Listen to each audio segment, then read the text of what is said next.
in many ways, they contribute to the same form of feminism that they're trying supposedly to stop or that they're trying to push against. And I think that that basically all of them have a share in the modernity of what I call the great fucked up society, which is what we're living in right now.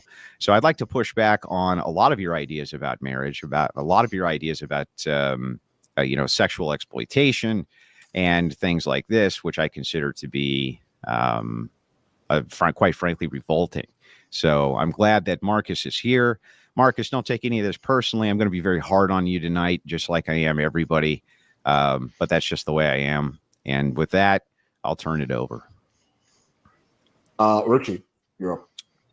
It wasn't quite clear. Like, I got both of those propositions, but so we're just going to focus on the sex before marriage for now, and then we'll move on to the second one later. Okay. Man, now you're fucking me up because I had a whole nother thing. All right, that's all right. Generally speaking, the promiscuity before marriage, even outside of a Christian faith standard, it leads to almost effectively, so long as there are no contract laws in marriage, it leads to almost the same thing as polygamy in other societies. That is to say that a large percentage of the men, or rather a small percentage of the men, are getting the majority of the available sex. And what that leads to is societal dysfunction. You have a large percentage of men, maybe 30% of them, that are totally sexless, have no prospects for marriage, etc. This is one of the reasons that polygamy is effectively banned in most Western society. It's sort of like teetering in Utah. It's like sort of a misdemeanor now because of the Mormons, But by and large, in Western societies, polygamy is banned because of this outcome. When you have a huge percentage of the population of young men with testosterone and angst without an outlet to no prospects whatsoever to obtain sex or women or marriage, they do violent things. They get increasingly desperate.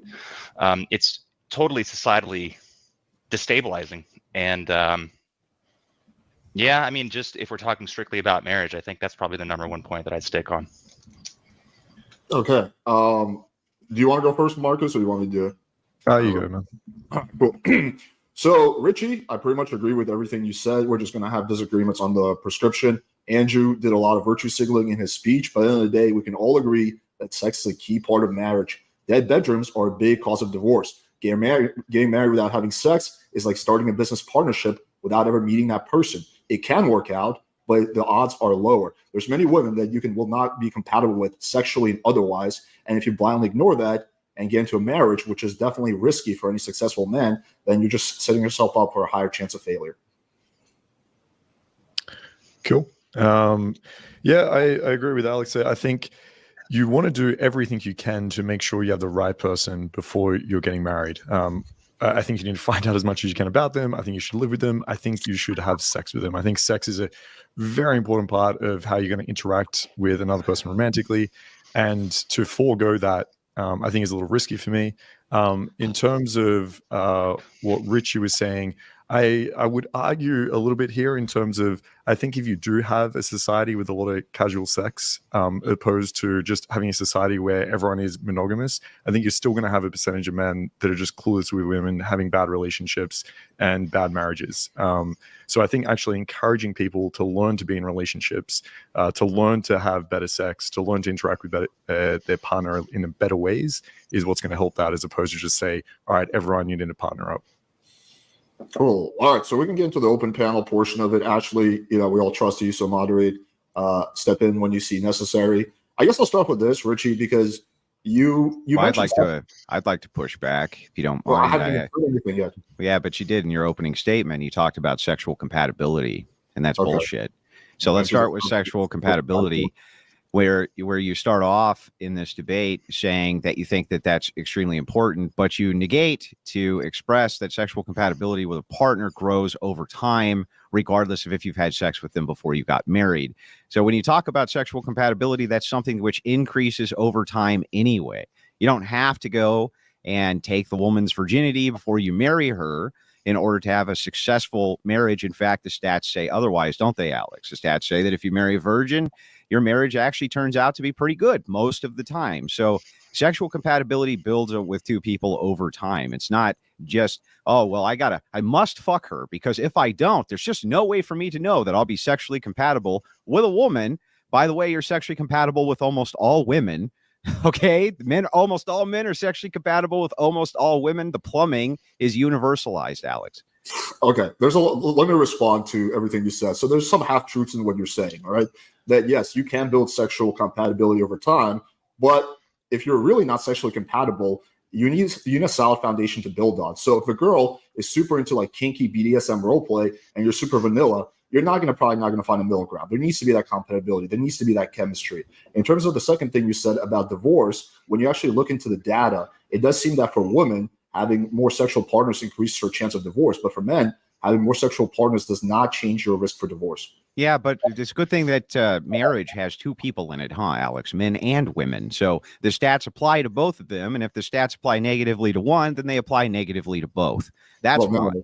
Because we're giving advice to men, not to women. Yeah, well, but the advice to men is still going to focus around, if they're married, the same advice you'd give to women, because a marriage takes a man and a woman, last time I checked, Alex. So that's the first thing. And then the second thing, when you're talking about, again, sexual compatibility, if this is all porn degen brain coming out of your mouth, well, what if I'm into kinky shit? Well, if you weren't inundated with pornography being directly beamed into your fucking skull 24 hours a day, likely you would not be into all that BDSM shit. This seems like someone who's never really had good sex thinking that he knows a lot about sex. Oh, gee, that's a great burn. Hey, great burn. Yeah, sounds like somebody who hasn't had a lot of sex. Alex, sweet. The idea that stop. like there's no such thing as sexual compatibility. I know that you're a degen, so we have to do this. I'll just do it right off the bat. I've had sex almost every day of my life for 16 fucking years straight, including before marriage. Well, in my particular case, yes, I did. But so what? So it doesn't make me a hypocrite to say that I was a recovering drug addict and so then advocate against drugs, Alex. That makes no sense. It's a bad argument. It's a stupid argument. I don't know where you came up with it. Well, it seems like you want your cake and eat it too. So it's like, okay, I want to enjoy myself. Just like the recovering drug addict. I'm gonna fuck all these girls. But now that I'm married, I'm just gonna say other guys shouldn't do it. Okay, but that again, that's the same argument you would use against the recovering drug addict. You'd be like, well, you want your cake and eat it too. You got to go out and have all the fun with the cocaine. How come I can't go have all the fun with the cocaine too? Because the person who was the former cocaine addict says, because it's bad, you fuck. That's why. Well, yeah, drugs have a negative impact on your life physically. So does premarital sex. How? And there's no doubt that that's true. Well, we can go over all of them. We've already discussed STD rates. When you're talking about STDs, these are things which you just shrug off and pretend they don't even exist. Yes, that they're no big deal. Andrew, there's things called condoms. You put them on your dick and they prevent you from getting STDs. They're not 100% effective. That's the one thing. And you yourself have admitted that you've contracted STDs, even though you wear condoms. Well, this was before I started wearing condoms. This was when I was like in my mid-20s. Oh, right. Just post that. No guys are getting work, bro. Yeah, right. No guys are getting any STDs, even though they're wearing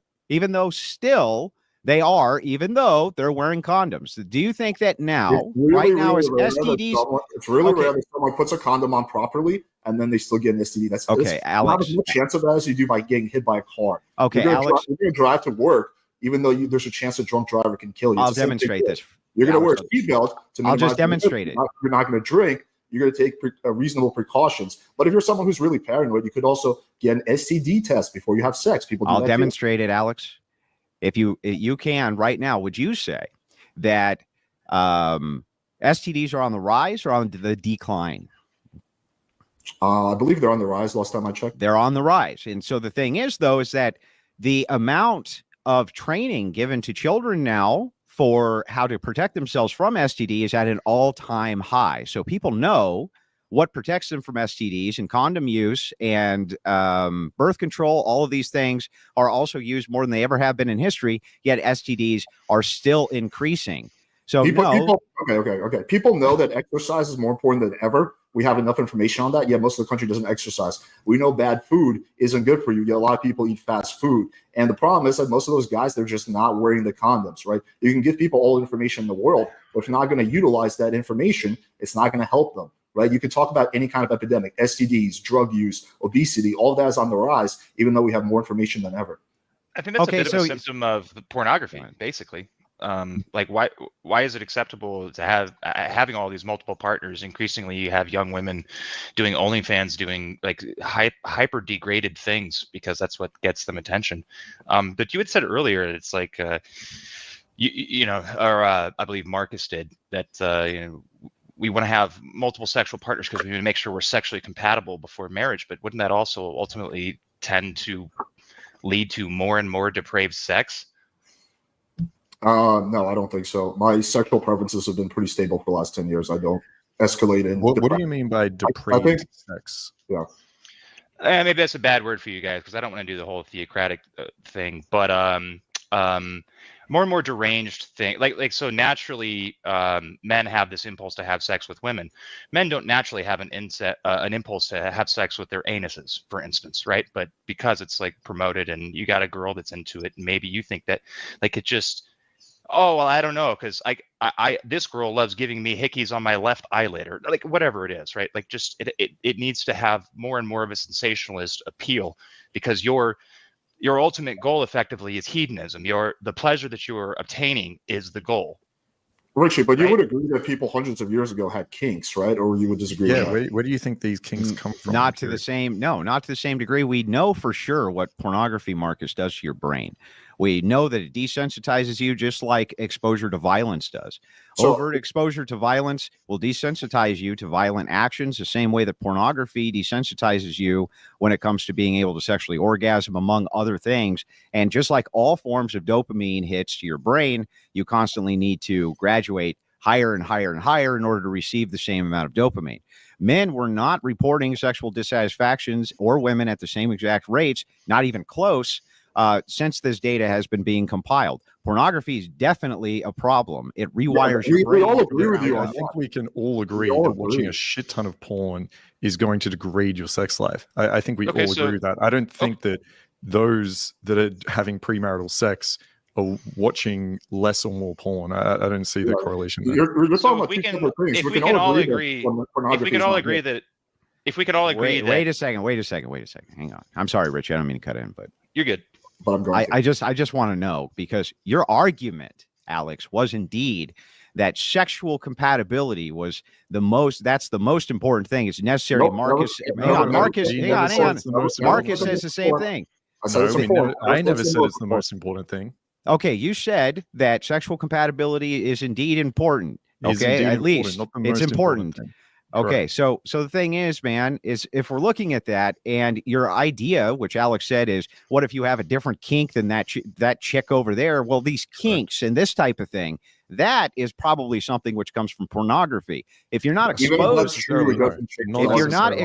to those things pre-pornography, how the fuck would you even know that they're a kink of yours? Makes no sense, bro. You're making strawman arguments. No one here is advocating for porn. We agree. I think we would agree that some of that stuff is fueled by pornography. But there's a big difference between watching a shitload of porn and having sex with your partner. They're not the same thing. You're not listening to me. I didn't make a strawman argument. Do you believe that people had kinks before porn? Of course, but so what? So that's what we're saying. Regardless of porn or not, people are going to have kinks. They're going to have preferences, even if it's not. What about the rates, even if it's bro? not preferences, right? What about the rates?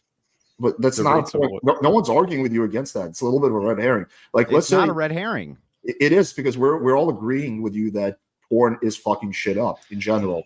But but not really, because your sexual compatibility argument is to say you're putting the cart before the horse. You're saying, listen, what if you have all these weird, funky fucking kinks, and most of the time you wouldn't even know that those kinks existed if you didn't have access to the pornography showing you those things to begin with. I think, precisely. Like, imagine like there was like a town harlot in Rome that was like running around licking people's buttholes, and everybody. Well, first of all, they did all kinds of they did all kinds of fucked up shit in Rome and Greece. They were fucking like little right. Just as an example, right? Like, I don't know, maybe there's a town harlot, or like an oracle told them that I don't, whatever. I mean, right? they were doing. I think they were doing more fucked up shit in like ancient Greece than we do now. But yeah, I understand. I don't think that the average person was actually doing mega fucked up shit, because a man's sexual drive.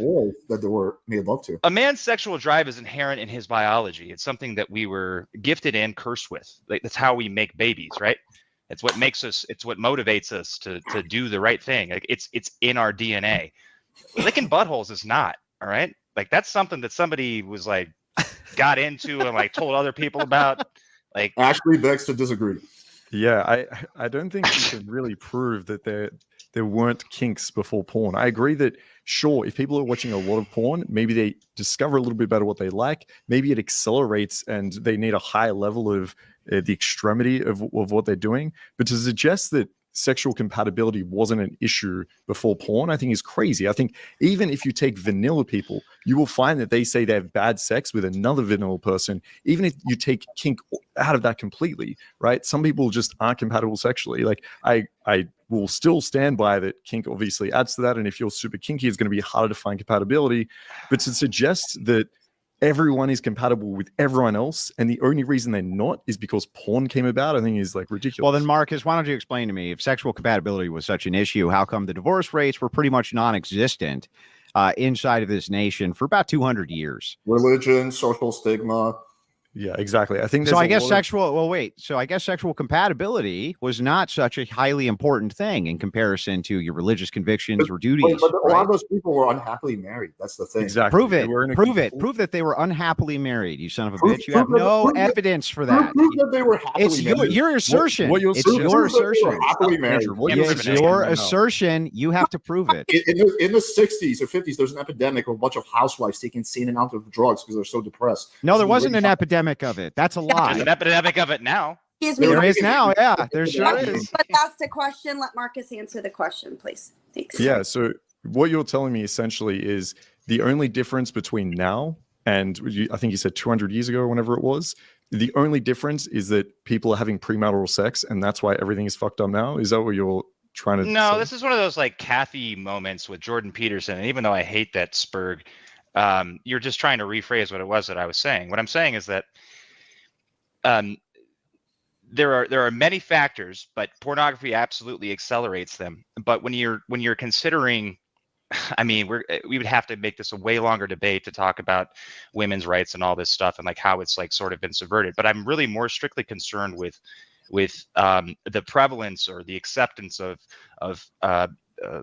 casual flings of sexual intercourse before marriage, the body counts. So for instance, the marriage rates in 1980, according to the U.S. Census Bureau, 60% of women were married at least one time, or they had their first marriage by the time they were 23. In 2015, almost a decade ago, this is before OnlyFans, it was 31 before they were first married. That's not even like children. That's like married, right? This is, if you both agree that marriage is conducive to raising healthy children, we have a lot more going on than just the pornography. Like, this sex before marriage thing is a really big deal. Well, Richie, you're actually agreeing with us. You're saying there's a lot more to it than pornography, and I agree. I would pose this hypothetical. Let's say nobody disagreed, but let's say we take a man and a woman. Neither one of them watches porn, and the man is into some real fucking kinky shit. He just likes to be super dominant. He likes to be violent, or not sexually violent, whatever. And the girl is super vanilla. She just likes to lay there and do nothing. Do you think those two are going to work out? Do you think that's First common? of all, yeah, that is actually fairly common. Yeah. First of all, vanilla was actually an extravagant flavor. This is another assertion without evidence. Show me that it's common. Well, I must have anecdotal evidence, but yeah. Also, right. So you have no fucking evidence. You have no evidence. Here's empirical evidence. When they poll people who get divorced and they ask what's the cause of divorce, they say sexual issues were like, I think top 3 or top 4, something. They're high up on the list. Yes, but the sexual issues that they're talking about are degradation due to other aspects of marital problems, which is why it's low on the list. Yes, in the in the polling for these things, when they're discussing them, they do indeed discuss that aspect of it. And most of the time, when they're talking about sexual degradation in marriage over time, it's a relationship between other stress factor issues within the marriage that leads to sexual dysfunction or cold bed or things like this. It's not a correlate. And here's why. Well, yeah, there's right? more Men than and one. women really like to have sex. You might not know this, but they really like to I have do know sex. Okay. Men I don't know and why you women. think I don't know this. I have a girlfriend that has sex all the time. All right. Well, that's my whole point, though, is like they're not stopping the sexual intercourse due to the fact that they're not sexually compatible. It's due to contributing other stress factors. The number one reason women walk away from marriage is dissatisfaction with money, for the most part. That's the top reason. They normally report that it was irreconcilable differences, but it's generally over money. Money It's is also one of the because they big ones. can, because there are no negative repercussions basically on their end. That's That's either crazy. There's a lot of negative repercussions for women. Dude, they're either married to the state, or they're married to in another aspect of the state. They get child support payments. So the ramifications, the negative ramifications of a woman getting married are much less on the woman and on the family of the woman, which is sort of why this behavior is so acceptable nowadays. We can agree that there's it's actually- less. Sorry, we can agree that it's less compared to the man. We might agree with that, but to suggest that it's so small that it doesn't really matter and she will just get like divorced willy-nilly and married again and it doesn't matter, I think that's crazy. I think women that are getting married, it is a huge negative if they end up getting divorced, right? Is it as huge of a negative? Why are as it was- 80% is it of as them- huge? Exactly. Is it Why as are they huge of a always negative as it was initiated 40 by years women? ago? They're basically always initiated by I women. can answer. Yeah, I can answer that. Go ahead. There's multiple reasons, right? One, I think, is that women typically have to go for the divorce. Men can kind of sit around, but if women have kids and they need the I'm child sorry. support, There's that we're talking feedback about- going on in my ear. Yeah. Yeah, actually, I'm getting the same. And I think it's from maybe Richy. Richy, mute yourself real quick and let's see if it's from you. Okay, let me mute myself. Sometimes I'm on. Nope, that- it's not you. Hang on. Marcus, say something. Yeah, I'm still getting it. I'm still getting it too. Alex, you try muting yourself now. It's good on my end, but I'll try. Hang on. All right. Is that Testing, better now? testing. I don't hear anything now. Yeah, I don't hear it It's now. on my end. Fuck. Yeah, this always happens with the microphone. Let me see. Let me really quickly fix this. If I can. Audio reduce. Sorry, Marcus. I didn't mean to cut you off, but that's No, like you're all right. No, no. super annoying. Yeah, it always does this. I'll have to switch back to my regular audio, in which I'll be quiet. Okay, I'll make it work. Okay. I'll have to. Yeah, You sound fine. You sound fine. But Right I'm now. still getting a test. Alex, say something.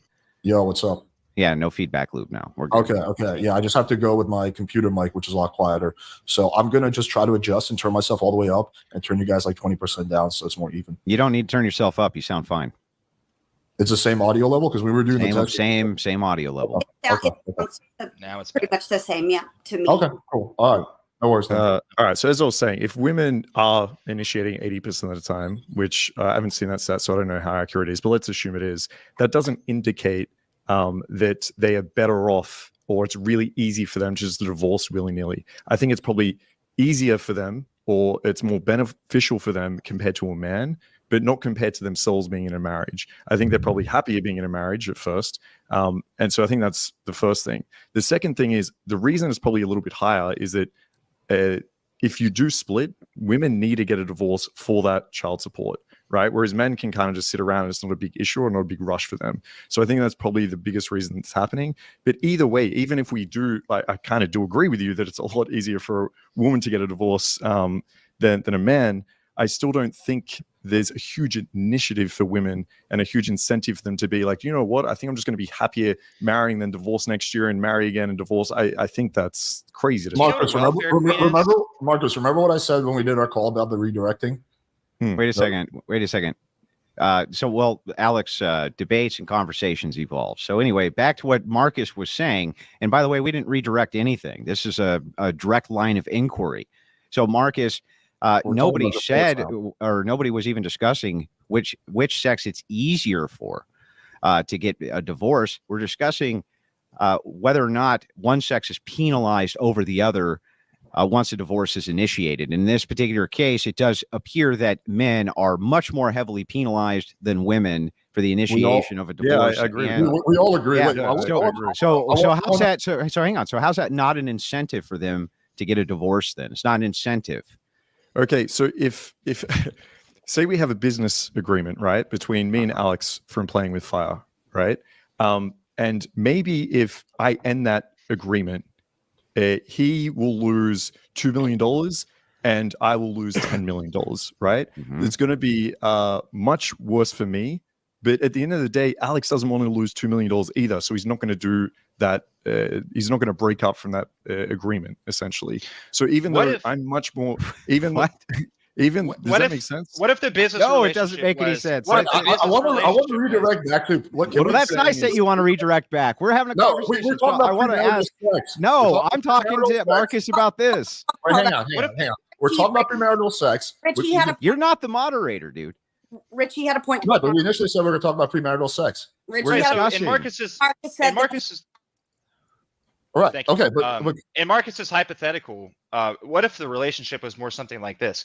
Like, let's say Alex had no prospects of making any money staying with the company, but if he leaves the company, he gets $600 a month for the next 18 years. Yeah. We Do you can understand how the I power think- dynamics yeah, might yeah, flip? Listen, I think, right, that if a woman is really having a shitty marriage and it's awful for her and it's awful for the guy, it's going to be a lot easier for her to leave. I agree with that. We're agreeing with this.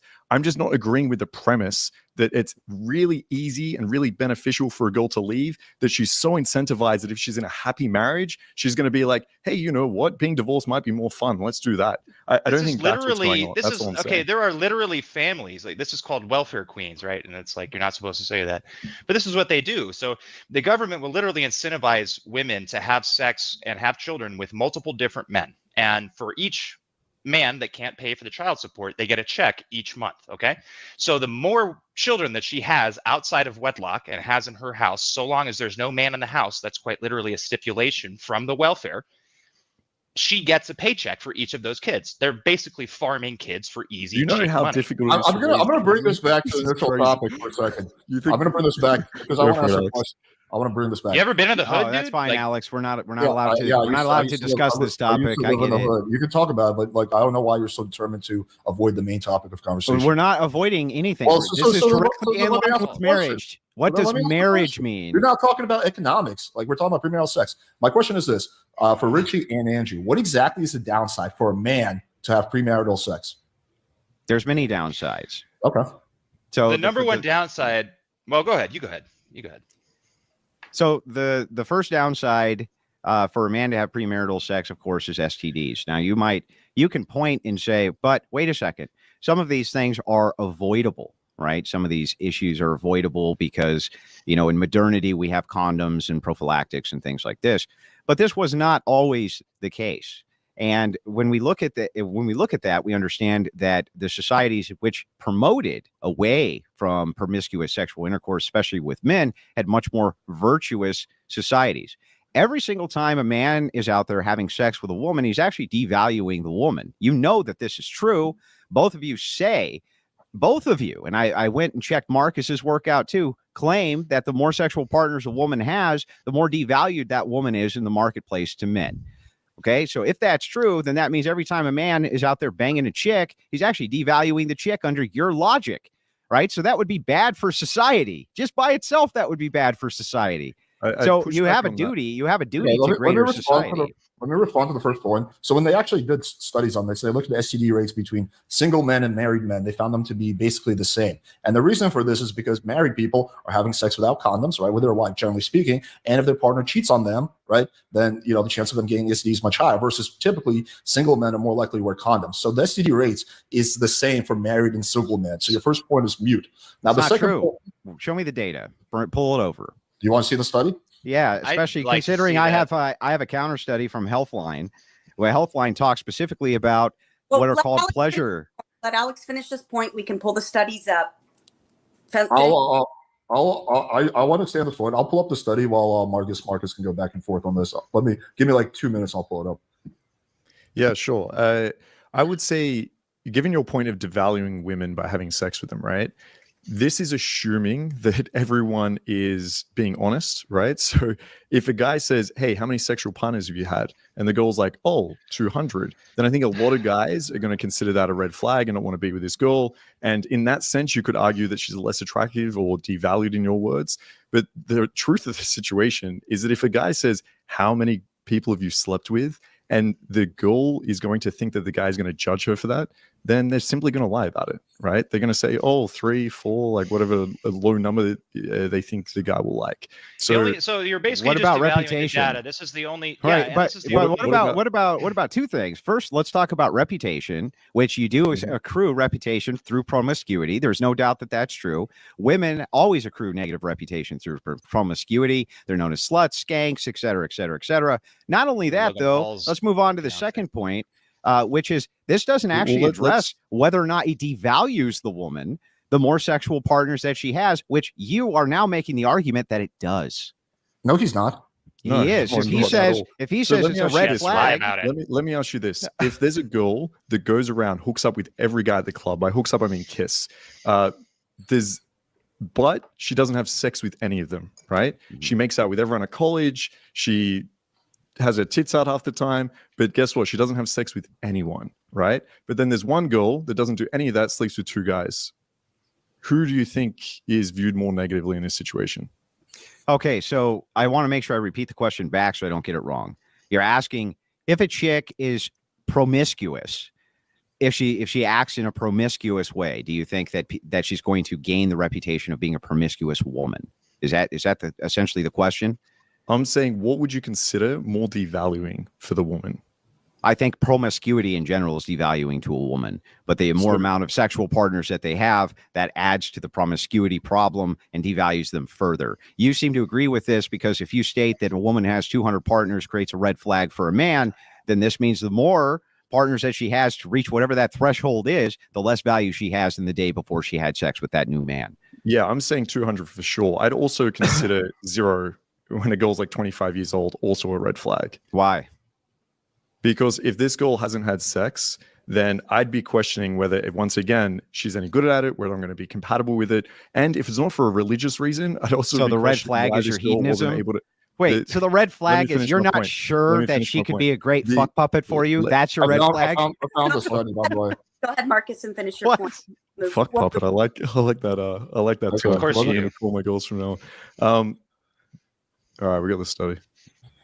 Wait, I want to finish this though, real quick, and then we'll get to the study. I know you want to know, but I want to know this. I want to know why it is, Marcus, that you think. Yeah. So if the girl is zero partners at 25, right, and it's not for a religious reason, then I'd be questioning if she's had any at all relationship experience, right? Well, if she's very inexperienced, then chances are she's not going to be a good partner. But wait, you just keyed in on something. Wasn't able to get with anyone by that point. Marcus, you just keyed in on something though. You said if it's not for a religious reason. So how come if it's a woman who is staying chaste for a religious reason, that wouldn't draw a red flag for you? Is it because you would see virtue in her? It probably still would draw a red flag, just not as big of a red flag. What would the red flag be? Just that she's not going to be able to satisfy her degenerate sexual needs as well as the whore? That's basically what you're saying. Yeah, exactly. Can we quickly throw out the all agree to throw out the STD argument because it's pure horseshit. Single men and married men were found to have the same rates of STD. So that your first point is mute. Send it to me. Okay. Did you want to pull it up? Moot. I'll post it in a private chat. A lot of people. I don't know if he likes to be corrected, but it's moot, not mute. Oh, you're good, man. Yeah, you can correct me. I don't give a shit. Pretty chill.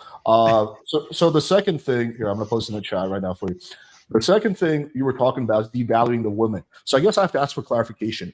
Do you mean when you say devaluing the woman? What do you mean exactly? You mean her social reputation? What do you mean? Well, yeah. I think that generally speaking, women, as we saw with the poll just here the other night on your channel.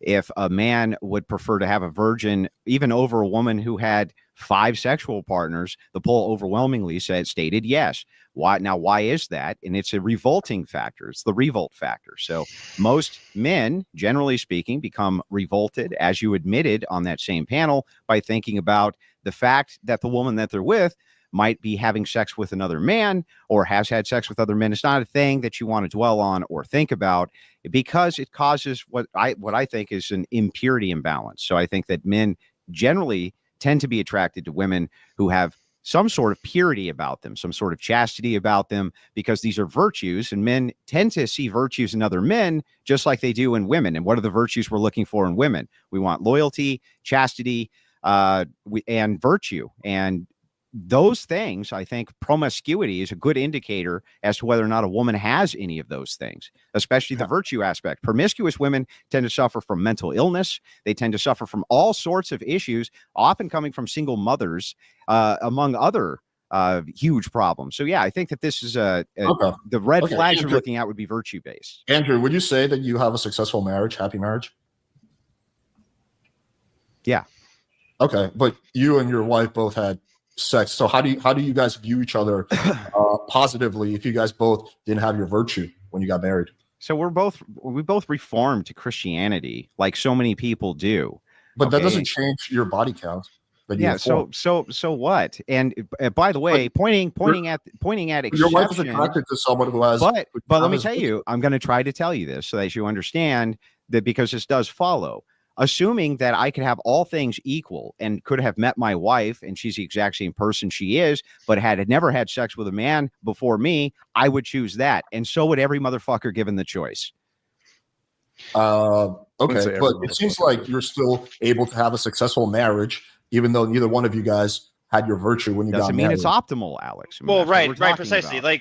Well, if we're going to talk optimal, there's a big difference between something being optimal and something being a deterrent. Also, you were primarily talking about on the women's side. My initial question was, what about for men? What are the negative downsides of premarital sex? You asked me the question, bro. You said you asked the question. I'll give you a real one. I'll give you a real one. So this is my life experience, right? So anecdotal, of course, but initially started off in very long-term relationships that split for like military reasons, right?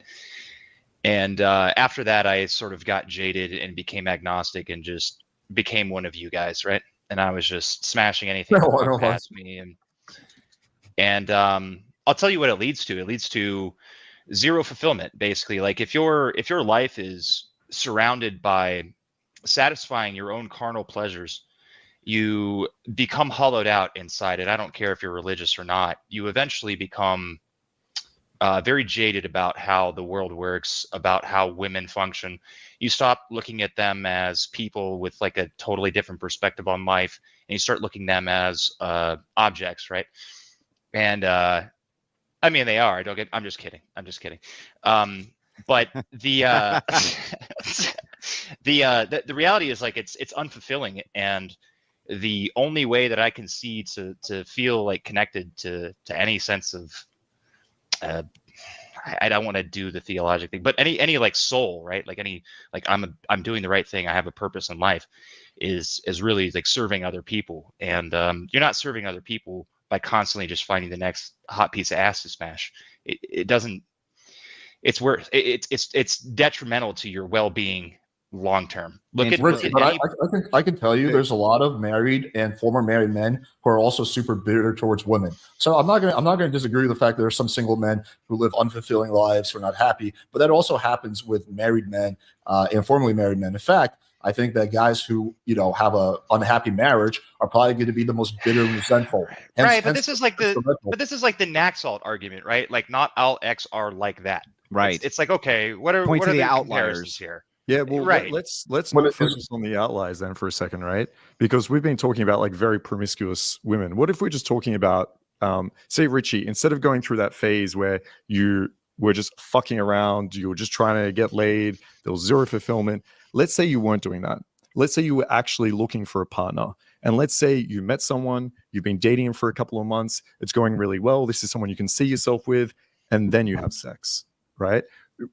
My argument there would be, that's not that bad. You find out if you're compatible or not. If it doesn't work out, then it's fine. Like there's a big difference between someone being like super promiscuous, a girl sleeping with like 200 people, as opposed to a girl actually just looking to find a partner in a 6-month relationship. And then sure. But we're not arguing about like what's possible. We're arguing about what's preferable and optimal. Okay. Let me Not- pose this question: Would you guys both agree that alcohol is okay in moderation? Yeah. Sure. Yeah, it's not optimal that you guys drink alcohol, right? But it's not a big deal in moderation. But if you guys were drunks who are getting wasted every night, then that would not be the same. That would be a massive negative, both in terms of social repercussions and otherwise. Well, wait So a why second, sex- Alex. So why are is- you saying why why is sex any different? Well, this Like- is actually a wonderful question. So are you saying that's optimal that nobody drink alcohol? Yeah. Okay, well then you've just made our argument for us. Well, and that's the I'd debate. actually just You just disagree made with our that. argument for us, How bro. did I make your argument for you? Because we were just getting done telling you we're talking about what's optimal, especially inside of marriage. And so when you're talking about promiscuity, especially on the promiscuous end, you're saying, hey, wait a second, right? If promiscuity done in moderation, that's not a huge problem. But is it optimal that there's no promiscuity? Under your logic, No, what you just said with completely alcohol, that would be You optimal. completely misinterpreted what I said. I was trying Oh, to I draw. did. I was trying to draw attention to the fact that things can be okay in moderation and not have any deterrence, but when overdone are bad. You, Andrew, constantly choose to indulge in alcohol, which is fine, right? But but then you're also virtue signaling, saying like, "Oh, premarital sex so bad, you got to be optimal." But you choose to live your life in a very non-optimal way, and I would say alcohol is much worse for you than premarital sex. Even if Look, I this- had, you would if have- I had a house filled to the brim with wall-to-wall prostitutes and one was hanging from the ceiling right now, that would have no bearing on whether or not my arguments were true or not, Alex. Hold on, Well, I kind of think it would. Wait, no, I it think it would. would. I kind of think it would. Here's the Wait, thing. if you're a You don't hypocrite take and you don't diet- believe- you don't take Guys, you don't take diet advice from fat people, right? Richie. Okay, Alex, so just to clarify, when you made the comment about things being good or bad versus like in reference to moderation, right? You weren't referring to sex in itself and that you think in moderation it's good or bad. You were just trying to attack one of Andrew's arguments Yes.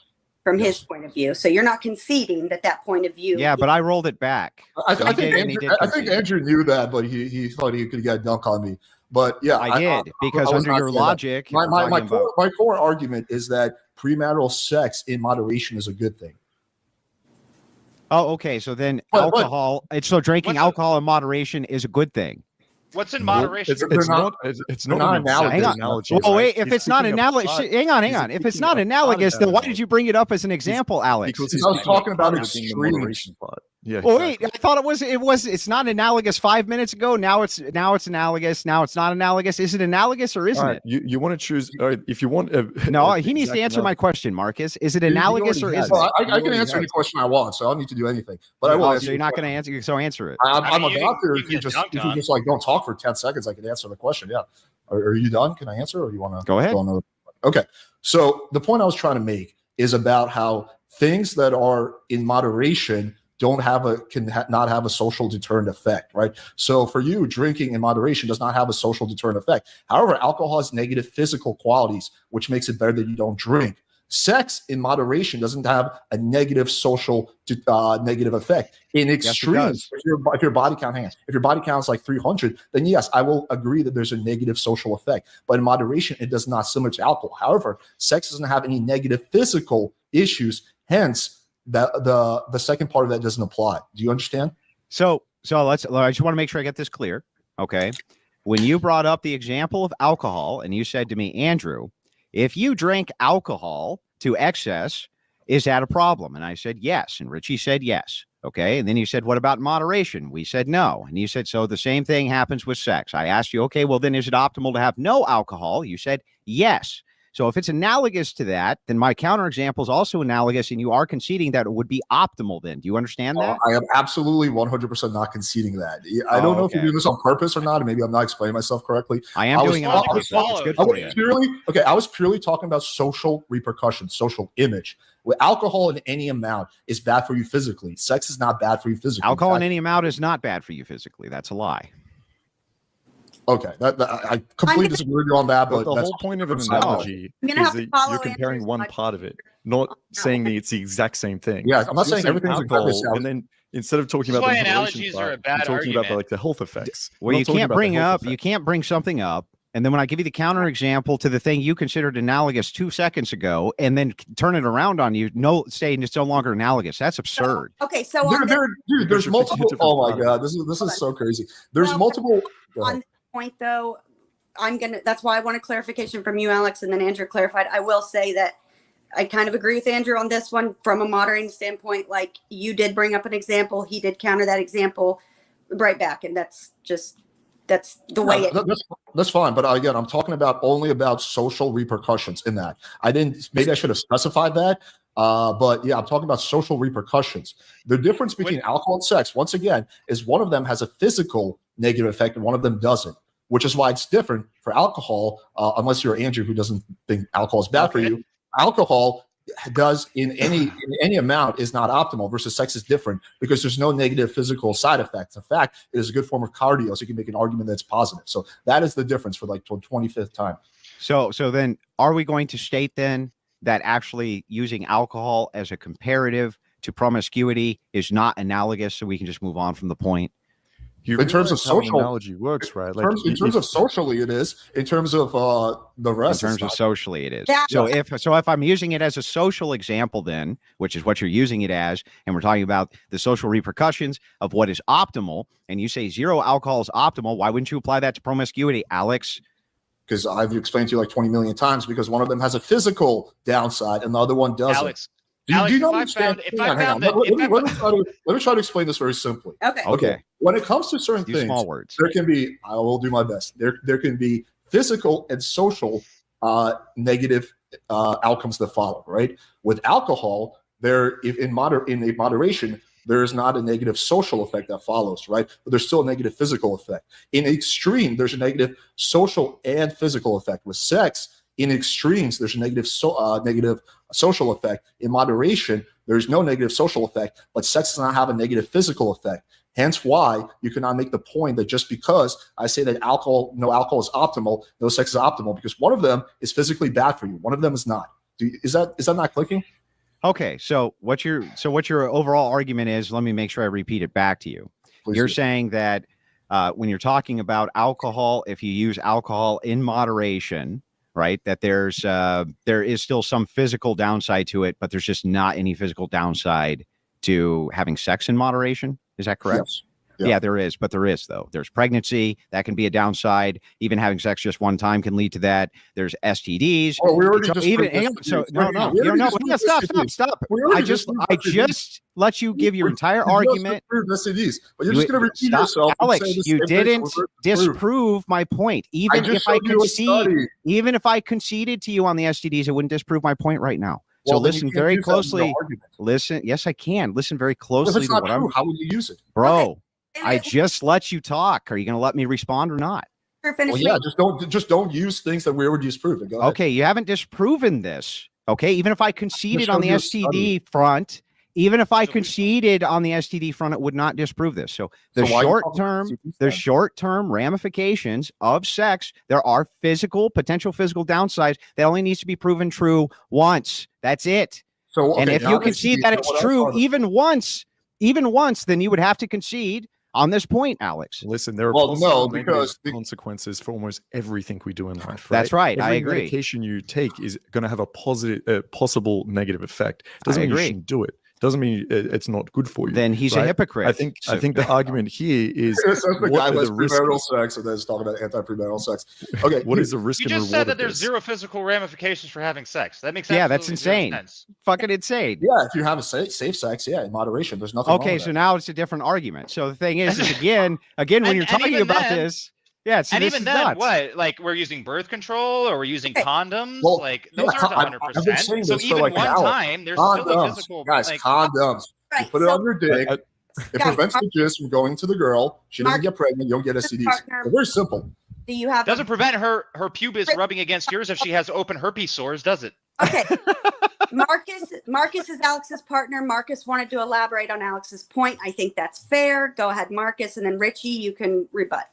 Yeah, I think when we say there's no negative effects, when Alex was saying that, I think what Alex is trying to say is, in the grand scheme of things, in terms of risk and reward, there really isn't that many negative effects for someone having premarital sex. Now, yes, you can make the argument if someone's like isn't using a condom and fucks a girl and does that repeatedly and gets her pregnant, that might be negative for him, sure. But I think what we're saying is most guys, if they're just responsible, they do this in a safe way, then the risk is so low that I don't see it as a strong negative not to do it. And you mentioned like open herpes, right?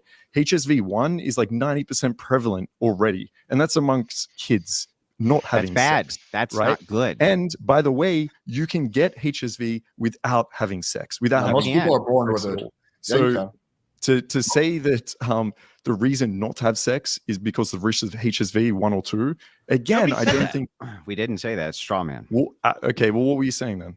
So, okay. So first of all, let me correct this because I must be looking at completely different numbers than you, Alex, because what I see is 3.5% STD rate married and a 20% STD rate single. That's what I see. That in a second, but Richie, you did specifically bring up herpes, Mark. How many different things? Clarify what you brought up.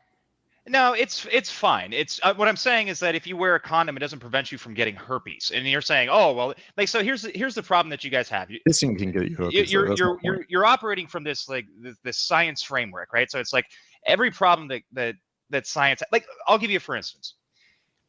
Do you think that marrying your cousin is a good idea? And I know this is out of left field. I'll bring it right back. I promise. Do you think that marrying your cousin is a good idea? Depends on if your cousin is hot or not, but generally no. What? Is that a serious answer? No, obviously I'm kidding. No, it's not a good idea to marry your cousin. How about you, Marcus? Do you think marrying your cousin is a good idea? Probably not. Even having sex, right? Probably a bad idea. But even I mean, the reason you shouldn't marry your cousin and the reason we don't encourage it is because it increases the risk of defects for the kids, right? So yes, but what if we could negate all of those defects by, say, using science like birth control or condoms? Is it now okay to fuck your cousin? Are you asking me or Marcus? Marcus. Both of you.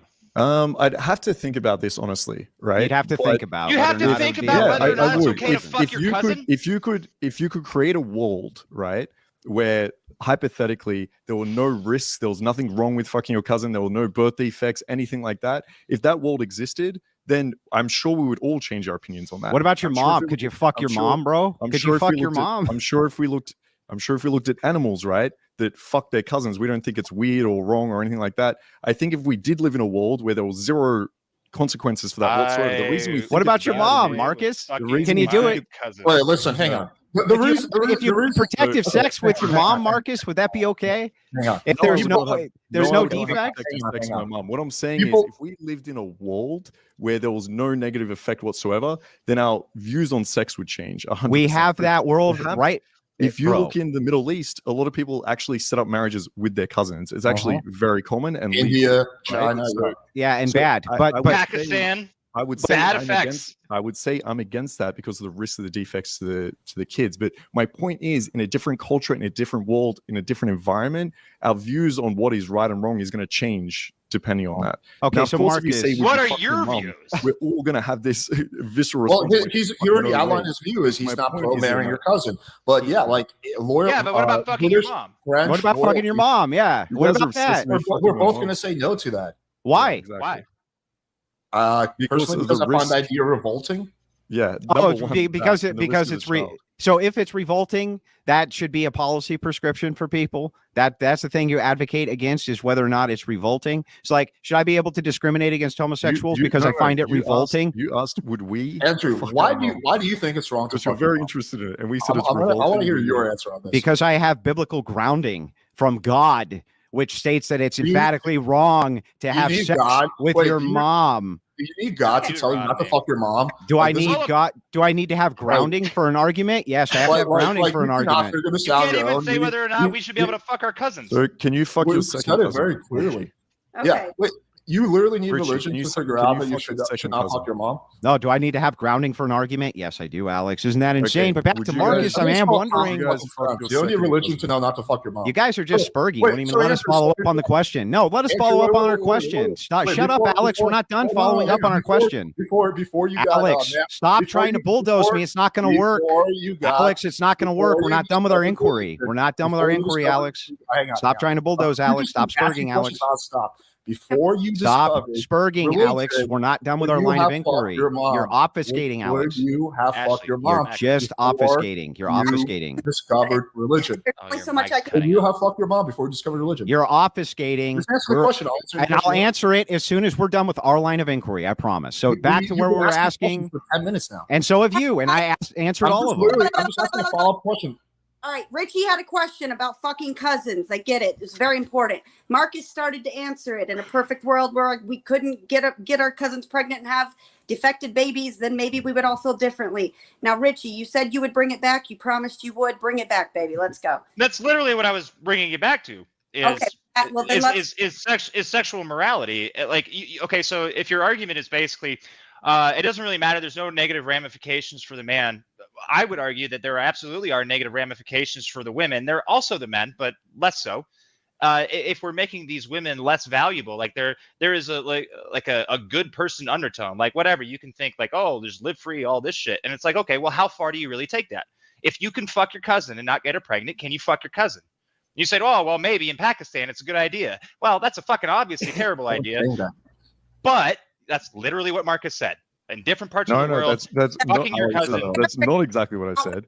What I said is all our views might change on what is moral or immoral, what is correct, what is incorrect, if we lived in a completely different world where there was no consequence of fucking your cousin. Because that's probably where it came from, is defective children. Because a lot of people were fucking their family in the past, it actually right? came from the Catholic Church. So I think that is probably the reason, definitely for me, that I would encourage people not to fuck their family, right? Okay, so that doesn't follow, Marcus, and here's can why. I get a question in, here's why that doesn't. Here's why that doesn't follow. I just want to finish this up, and then you can ask me whatever you want, Alex. Okay, go ahead. So, Marcus, if that's true, if all you're worried about is the negative ramifications, then if you had a mom who was completely sterile and was tested to have no STDs, so she could not breed, what would be your justification or problem with her son having sexual intercourse with her, Marcus? Because that is the world that you're envisioning right now, where you say that, hey, if these things weren't present, if these issues weren't present, and in that case they're not present, why would that be problematic from your worldview? I'm not envisioning a world where one parent couldn't, right? I'm not envisioning a world where, okay, right now we live in the exact same place, but hey, guess what, Andrew? Your mom can't have a baby, so go fuck her, right? I'm saying our moral decisions come from this world that we live in. So we lived in a completely different world where we'd fuck people by slapping hands like this, and that you could fuck family without any. You're not answering my question, you had like Marcus. 4 years. Then maybe we'd think differently. What's the problem with it from your worldview? I think you should have a whole standard set, whether one individual can or cannot have sex or not. You have a complete prescription for you don't fuck your family because there's risk of having. We've taken the risk child off the table. Ashley, can I get a question in? Person, not for everyone else. Well, why can't we finish our exchange and then you can get the question? I just answered it for one. Okay, so why is it those risks are off the table? That's okay. So that's why we say, right, drugs. A lot of drugs are illegal. Yeah. So in Australia, you can't smoke weed. Now, in America, you can. If I'm in Australia and I'm like, look, I'm responsible with my weed, right? I can smoke weed. There's no negative ramifications to me. I live a happy life. Weed actually helps me a little bit, right? That doesn't mean that I can do it. And that doesn't mean that I would say that I'm allowed to do it. So yeah, that still doesn't. All right, it still does not answer the question, Marcus. Okay, I just answered the question. Maybe Alex can clarify. Yeah, I have a question that's very related to this. Andrew, before you discovered religion, you would have been open to fucking your mom? I've always been religious. Didn't you say that you were kind of you fucked a bunch of girls and then you kind of reconnected with God? Mm-hmm. Yeah, but even then, inside the framework of the religion that I had within Protestantism, they said no, that was not appropriate. So, Andrew, do you think if you didn't have religion, you would have been open to fucking your mom? Well, I think that there's also a secondary factor here, which is that there is a natural repellent inside of people when it comes to family sex. Exactly what I said. But hang on. Even if such a thing does exist, that has nothing to do with the moral justification, Alex. You're not sure if it exists. Like you're like maybe it does, maybe it doesn't. Really? For in some people it does, and in some it doesn't. There's another. For what percentage of people do you think? I'll explain. There's another phenomenon which was coined. I'm trying to think of what the name is, but it's when mothers and sons have been departed, especially since birth. I think it's called like sudden something attraction. I don't remember what the exact terminology was, but it's like sudden or SFD or something like this, sudden family attraction. And it's for family members who have been displaced for X amount of time. And once they meet up again, there's like insane sexual attraction, which happens. Now, this is rare. It's not something that's a common occurrence, but there are, of course, exceptions within the framework of those rules. So if this is true, and there are exceptions within the biological nature of people to create exceptions from the revolting nature that people generally feel towards family sex, then we still need to have moral justifications for these or why this thing is bad, which is what me and Richy are trying to get to the heart of. Do you think, what percentage of people do you think are repulsed by fucking their idea of fucking their mom? Just probably give me a most. Probably most. Like 99.9?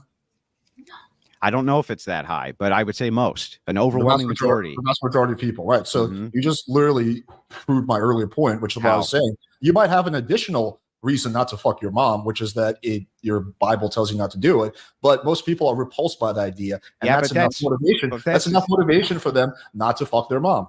So you want a society just based? Hang on. You want a society just based around the social ramifications of what people find revolting, Alex?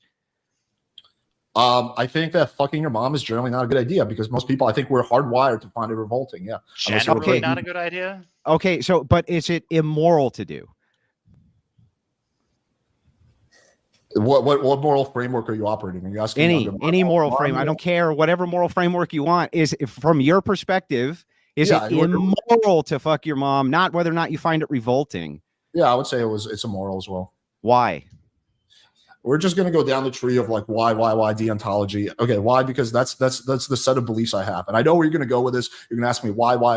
Oh, I have a religious framework. You don't have anything. But at the end of the day, this is a pointless argument because we can all agree that most people find the idea of fucking their moms. It's not pointless in that you can see things that are happening today that 10 years ago would have fucking disgusted people, and now you have the majority of people sort of supporting it, like or at the least trans movement, for instance. That's a good example. Cutting dicks off is now popular. Like that's a okay, hang on. First of all, it's not popular. People aren't cutting off their dicks because it's popular. It's a premium talking point for left wing giant politicians like everywhere. I'm just saying, disgusting shit has erupted out of nowhere. And Richy, what percentage of people do you think want to cut their dicks off?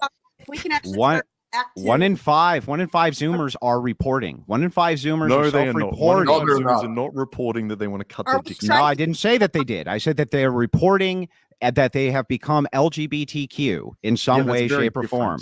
I didn't say that they were reporting that they're going to cut their dicks off. You inserted that. You inserted something that I didn't say, sir. Okay, well, it was a natural assumption since Richy was talking about cutting your dick off. No. Alex asked a direct question. How many people do you think want to cut their dicks off? And you said Zoomers report 1 in 5. You didn't let me finish what I was saying. I literally said 1 in 5 are reporting that they're LGBTQ, whereas just 10 years ago they were not. This is revolting behavior to most people, right? Guys, moving on. Are we going to strike the fucking moms and cousins from the table? Is this going back to that? I'm fine with moving. I'm fine with moving the convo. I think Marcus is still thinking about the cousin, to be honest. I don't think he's thinking about it. I think the point that Marcus. I think it's silly to go through life to look at things very black and white. I think Marcus is making a nuanced point, and what he's saying is that, hey, according to my beliefs and upbringing, I find that to be bad. But if I was born in a different time in a different country, I might have a different beliefs. There's a reason why hundreds of years ago, a lot of people were marrying their cousins. Again, did we become were we morally worse back then? No, it was just the fact that was something that was commonly done. Right? Morals are universalized, though, Alex, across different cultures, including sexual morality, which becomes normal. Why did hundreds of years ago, and people were more religious, were they way more likely to marry their cousin then? They didn't understand this. First of all, they weren't. Okay, you're talking about specific nations inside of England, which had to do with crown authority. And so this had something to do with the genealogy going down the family. It wasn't tree, just that. Common people were marrying their cousins too, way higher than they are. Sometimes, if you had small tribes, things like this, yes, this would happen. And no, we didn't have the science at the time to understand what the ramifications of this were. But it was very rare. But even then, people were not going out of their way to marry except external to the tribe. In fact, many tribes would try to intermingle with other tribes because they would see birth defects that would happen in these children. And there was still, by the way, you have to concede this because it was your argument, there was still an internalized revolt factor, which happened between people getting married in incestuous relationships or hooking up in incestuous relationships, unless you think that just a few hundred years ago, our biology changed so much that that wasn't present, Alex. But that is part of your constructed argument. So you probably should concede that portion at least. Okay, so I think the revolt thing is much stronger when it comes to the mom than the cousins. I think people have a much stronger revolt. If you put a gun to a person's head and you say, hey, you either have to fuck your mom or fuck your cousin, I think 99.9% of people will pick the cousin because they're less revolted by that. But it seems that, again, people used to be more religious, that's a fact, and people used to marry their cousins more. So it seems that the grounding biblical. Where did they marry them more? Pakistan. No, like everywhere, like across the world. It was fairly common. Show me. Well, show me. You want me to pull up another study? I want you to pull up something that shows that most of the world was marrying their cousins. I never said most of the world. I never said most of the world. I said it was more prevalent. Are you disagreeing? How much more prevalent than now? Okay. Just tell me. Are you disagreeing with that premise? Yeah. So you think that people were marrying their cousins equal to or less than they are now? I wouldn't be surprised if right now people have more incestuous relationships than they ever have in history, Alex.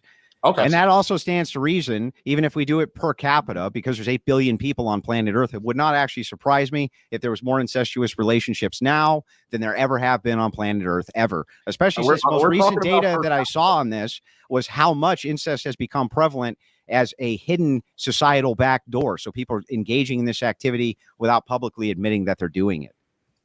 Okay, let me pull up another study for you. I don't mind doing that. This is based on genealogy in Pakistan. It's something like 85% of households are engaging in some sort of incest with their cousins today. And yes. the population of Pakistan has exploded thanks to basically the modern world that the West has sort of provided. These like new technologies, populations can explode, and if the rates are staying the same, then absolutely there it stands to reason that there's more incest transpiring inter-cousin. Well, I'm not talking about total. I'm talking about per capita. Yeah, I mean, even per capita. I still think that you would probably find that incest is more prevalent now than it's ever been. Because polygamy is less of an issue in these particular areas now, because lower peasants basically have access to more resources. So women are needing to go into these 4, 5, 6, women into one particular marriage. So that means more children from different families, which, yeah, I mean, I don't know, like the hard numbers on it. I don't know if anybody's ever actually done it. Like, it would be hard to do a historic analysis. That's true. Okay, so I'm looking at this. Sorry, I didn't have my cousin fucking study pulled up. I didn't really do much research on that topic. But I just found an article from the New York Times. Before the Industrial Revolution in the United States, Canada, and Europe, you might have ended up marrying up to a fourth cousin. People didn't travel far to find a spouse, and the closer you were to home, the fourth cousin, the more likely it was you marry within your family. Then in the 19th century, something changed, and people stopped marrying their cousins. Yeah. So what? So they might have married their fourth cousin, who they probably have no genealogy with, right? We're all cousins to each other up to some percentile. Every human being on planet Earth. When you're talking about fourth cousin, I think that's so far removed, it's not even problematic. That's one. And then the second thing is that an article does not support whether or not, and this was your argument, there's more incestuous relationships now on planet Earth as opposed to previously in history. That's what I want you to demonstrate. That's your argument. Right, so just before we Andrew, look up another study, are you okay with second cousin fucking? No. What about fourth cousin? I think if you look at I would have to look, but I think if you look at fourth, fifth, or sixth, or this type of thing, that it's so removed from whatever your genetics are that it's not actually a physical problematic. Does it need to be? So you wouldn't fuck your second cousin? Would you fuck your scientifically? Scientifically, it's second cousin. But it's our moral framework doesn't come down to scientifically, and apparently neither does yours, because you have. No, I'm asking you the question. So you guys are cool with marrying a third cousin, right? Yeah, I mean anything to obfuscate from the fact that you can't actually support your previous argument, Alex. Can you support it? Provided a source that said that people after Industrial Revolution, people stopped marrying their cousins nearly as much. That was not your argument, whether or not they were marrying their cousins, but whether there was more incest now or if there was more incest before. That was your argument. Do you not consider fucking your cousin incest? Of course, but that has no bearing on your argument. Andrew, to be fair, I know this because I wrote it down. Alex specifically did refer to marrying. Yeah, that's nice, but he Yes, also Andrew stated knows that. emphatically. He's gonna do He his stated it research. repeated his argument back, and he misinterpret- said he would pull up a study to prove it. What are you talking about? Okay, let me explain this very, very simply. Okay, you we explain agree that Can find a study. marrying your cousins is incest, right? Yeah, I would say so. So if I just showed you a source that said that people, since the Industrial Revolution in America, people are marrying their cousins less. Therefore, there's less incest in the world now. No, that's not a therefore. That doesn't follow. That just because people marry their cousins less now that there's less incest in the world, you dumb bastard. Okay, explain to me how it doesn't follow. Are you saying that people because you don't need to get married to their cousin in order to engage in incest? What are you talking about, dude? Aren't you the people that are like sort of arguing against marriage and for premarital sex? What? How does that have to do with anything? I'm just engaging in the point that Andrew's bringing up. Because you could fuck your cousin and still not get married to her. Yes. But do you think that's what's happening? Do you think that people? Do you think that's an accurate metric of determining whether or not people are fucking their cousins? That's whether or not they get married to them. Well, that's exactly the point I made. It's going to prove it more. People marrying cousins less. People are marrying their cousins less. Therefore, they're fucking cousins less. Do you not think those two follow? Or no, do you think they don't follow. Their cousins, how do they follow? They don't follow. White women in America. Dog marriages in America between white women and German shepherds are extremely low. Does that mean that they're fucking dogs less? Okay, guys. Well, if every source says, if the sources say that since the Industrial Revolution, people stopped marrying their cousins nearly as much, then yes, there's less incest. Yeah. By the way, Richy, listen, that literally doesn't follow. Unless you can make the argument that most incest is like mom and son or something. Bro, that doesn't follow. You can't make that. You can't say the correlate that because people marry their cousins less, there's less incest. This doesn't make sense. Andrew and Richy, provide a study that supports your argument. All I'm saying is he did provide a study that would support his would-be argument, right? So if you're saying that it doesn't, then provide something that would be a better resource for everyone to determine whether people are cousin fucking. Yeah, we'll just show one ounce to prove that incest is more common now than it was 100 years ago. Okay, so I can give you this. I'll give you the same exact thing you gave me, which is an article from the Atlantic, which is called "America Has an Incest Problem." Where can you share the screen? Well, I'm not going to share the screen. I'm just going to DM the article over to you. But right now, I'm actually having the stats pulled up so that we can get this settled. Okay, it's very difficult. Very important issue. Well, the thing is that I'm fine with moving on from it. I just need you to acknowledge, though, that saying that, hey, because people are marrying family members less, that means they're having sex with their family members less, doesn't actually follow. I think it follows pretty closely. I think that, yes, if people are marrying their cousins less, what happens in marriage? Sex. So if there's less marriage, there's probably less sex. Yeah, unless you guys are advocating that you're going to have more sex when there's no marriage. What's your body count, unless you're completely irrelevant. Alex, are you married? No, I'm not married. Unless you're going to be. Are you over 100 right now?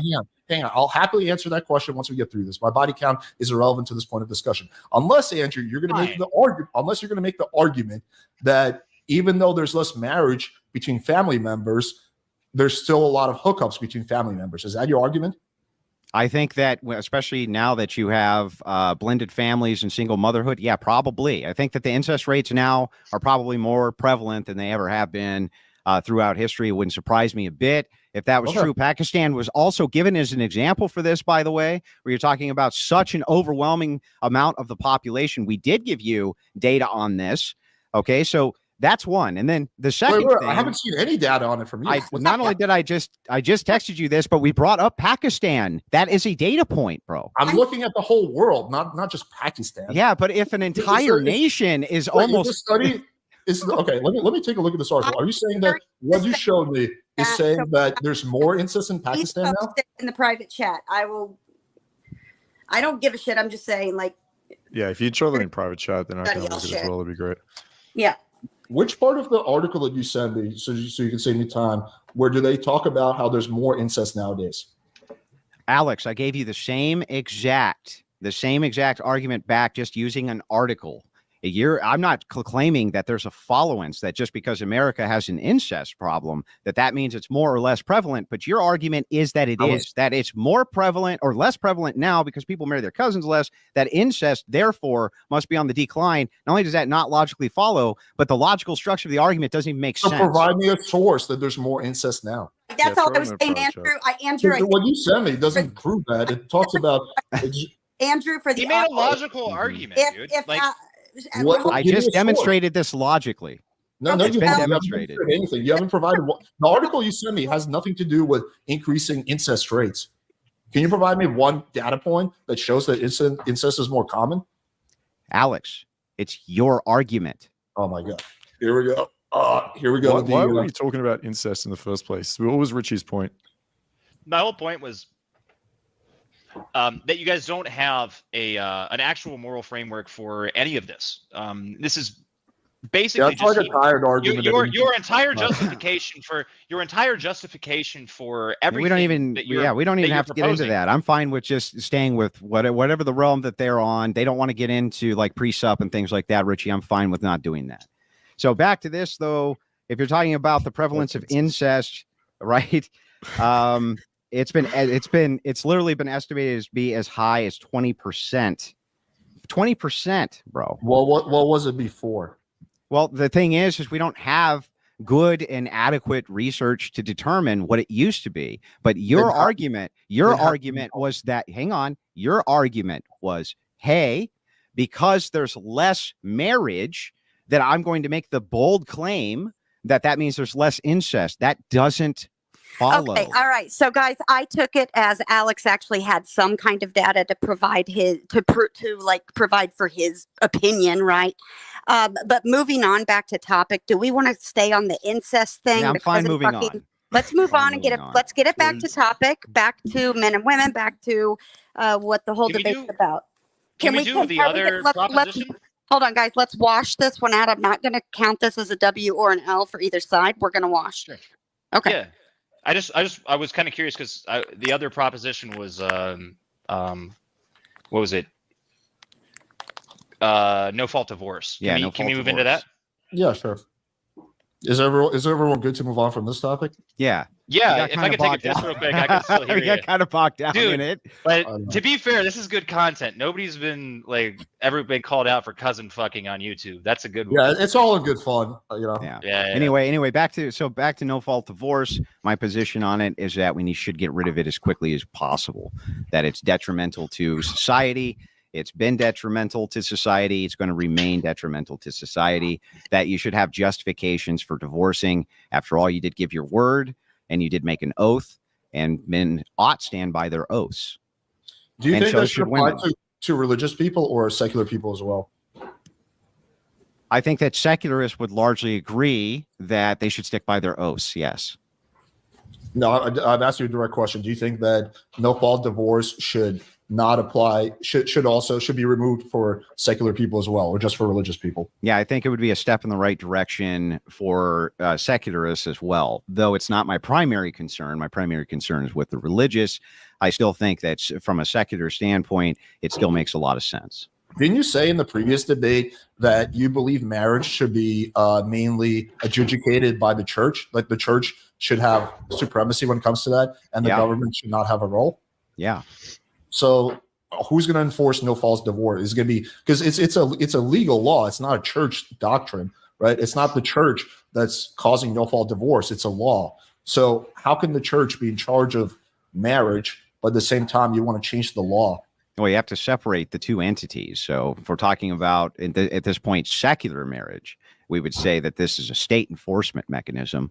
Whereas if you're talking about let me finish the answer. I just let you ask the question. Let me just finish the answer. So if you're talking about secular marriage, okay, then yeah, that would be state enforcement. If we were talking about religious marriage, I'd want to see that be a church enforcement. I don't see any problem with that at all. And I think the state should recognize the religious marriage and the autonomy given to the church rather than the state having autonomy over that marriage. I don't see why that needs to be. Andrew, if you get divorced, who's going to enforce the alimony? Is it going to be the church or is it going to be the state? Well, if it's a church doctrine, there may not be any such thing as alimony, which is allowed if the state recognizes the church's authority over religious marriage. Who's going to allow you to divorce? Is it going to be the church or the state? Who's going to actually put you in jail for breaking the law? Well, it depends. I just told you need to separate the entities. So you're asking me in which instance, for religious marriage or for secular marriage? Well, in both of those situations, the state would come in and enforce the laws of divorce. Just because you're religious, you don't get a different exemption under the law. Why couldn't you? Why can't you? Well, I'm not talking about why couldn't you. I'm just saying that's the way it is right now. Yeah, but I'm not talking about is. I'm talking about ought now. So you're asking me ought questions. And when I'm telling you what ought be is that the state recognizes religious marriage as a separate entity where the church can enforce those marriages. When you're talking about secular marriage, the same way they enforce it now, they're the ones who allow you to get a divorce, even if the state says you have a divorce from us. The church may not necessarily give you a divorce, and they will literally remove you from the community if you do such a thing. So there are stiff penalties. But let's say you're you have a kid with your wife, and you become a total dick, deadbeat dad, and you run away. What can the church do to force you to pay for the child's upkeeping? So the way that the church would generally enforce this is through excommunication and through kind of your spiritual father talking to both parties. So in this case, you're assuming that the marriage is between a woman and a man who both share the same religion and have turned their marriage over the enforcement arm to the actual church itself. So the church has tons and tons of authority because they can literally say you're no longer part of this church if you don't adhere to our creed. Now, I suppose that they could become secularists and then turn their autonomy over to the state, and that would be fine. They could do that. But yeah, there's definitely an enforcement arm there via the excommunication, which is within the purview of the church. They would effectively have to commit to spiritual wickedness to go totally but a lot of people do that, right? Yeah, unfortunately. They do. Yeah. I mean, okay, so I'm not even necessarily disagreeing that much with your argument that for religious people, the church. What about at least when it comes to alimony? What about child support? Should the church be in charge of that too, or should that be? I think that the church has often adjudicated such things using church counselors and using church priests, where they will literally have party agreements between both parties who are members of the church, and say, listen, here's your duties and responsibilities as a Christian to your wife after we've granted you the divorce, and we expect these to be upheld, or else there's going to be a penalty, and the penalty would be removal from that community. People will kind of go over and out of their way. This is like basic shit though. Like can we maybe veer away from the theocratic discussion here? Well, he wants to do the inquiry. He wants to do the inquiry. That's fine. Here's the issue. Come to an agreement on any of this. Well, that's not the point of a debate, is to come to agreements, to have a discussion. Anyway, here's the issue I see is the enforcement power of the church is significantly less than the state. So, for example, the state has the threat of violence behind it. So, if you're a deadbeat dad, you don't pay for your kid. Ultimately, not right away, but ultimately, they can come and put you in jail. Right? That's the threat of violence. The church doesn't have that. So, if someone just decides to have that. But if someone just decides, fuck it, I'd rather save $1,000 a month on fucking bills and shit than paying for my kid because I'm an asshole, and I'll just join a different church. Like, there doesn't seem to be a very strong enforcement mechanism. Well, wait a second. That would be the perfect enforcement mechanism, right? Because once they have declared that they are now secularists, they are up for secular authority, aren't they? But who's going to determine whether they're religious or secular enough? Like, how's that going to be determined? The church. The church will, the people who've always determined it, the church, they're going to determine if you're religious or not, because they're the church. So you're saying that if someone doesn't follow the church rules, they're declared secular, and then the state comes in. Well, they're excommunicated from the church, and then you would appeal to the state authority. But then the state still has the ultimate. This is how this works right now, by the way, in many nations which are under papal law, essentially. So they do actually allow, in some of these nations, and traditionally have, the state to decree who is part of the church, or the church to declare who's part of the church and who isn't, and that marriage is within their dominion. If they excommunicate the person or the person walks away, then they become secularists and wards of the state at that point. The state enforcement is what's going to come in and then enforce whatever the marriage decree is. But the ultimate backing, the ultimate enforcement mechanism is the state.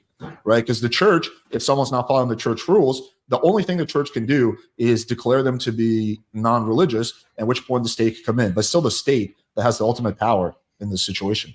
So even if that was true, which it's not, but even if it was, so what?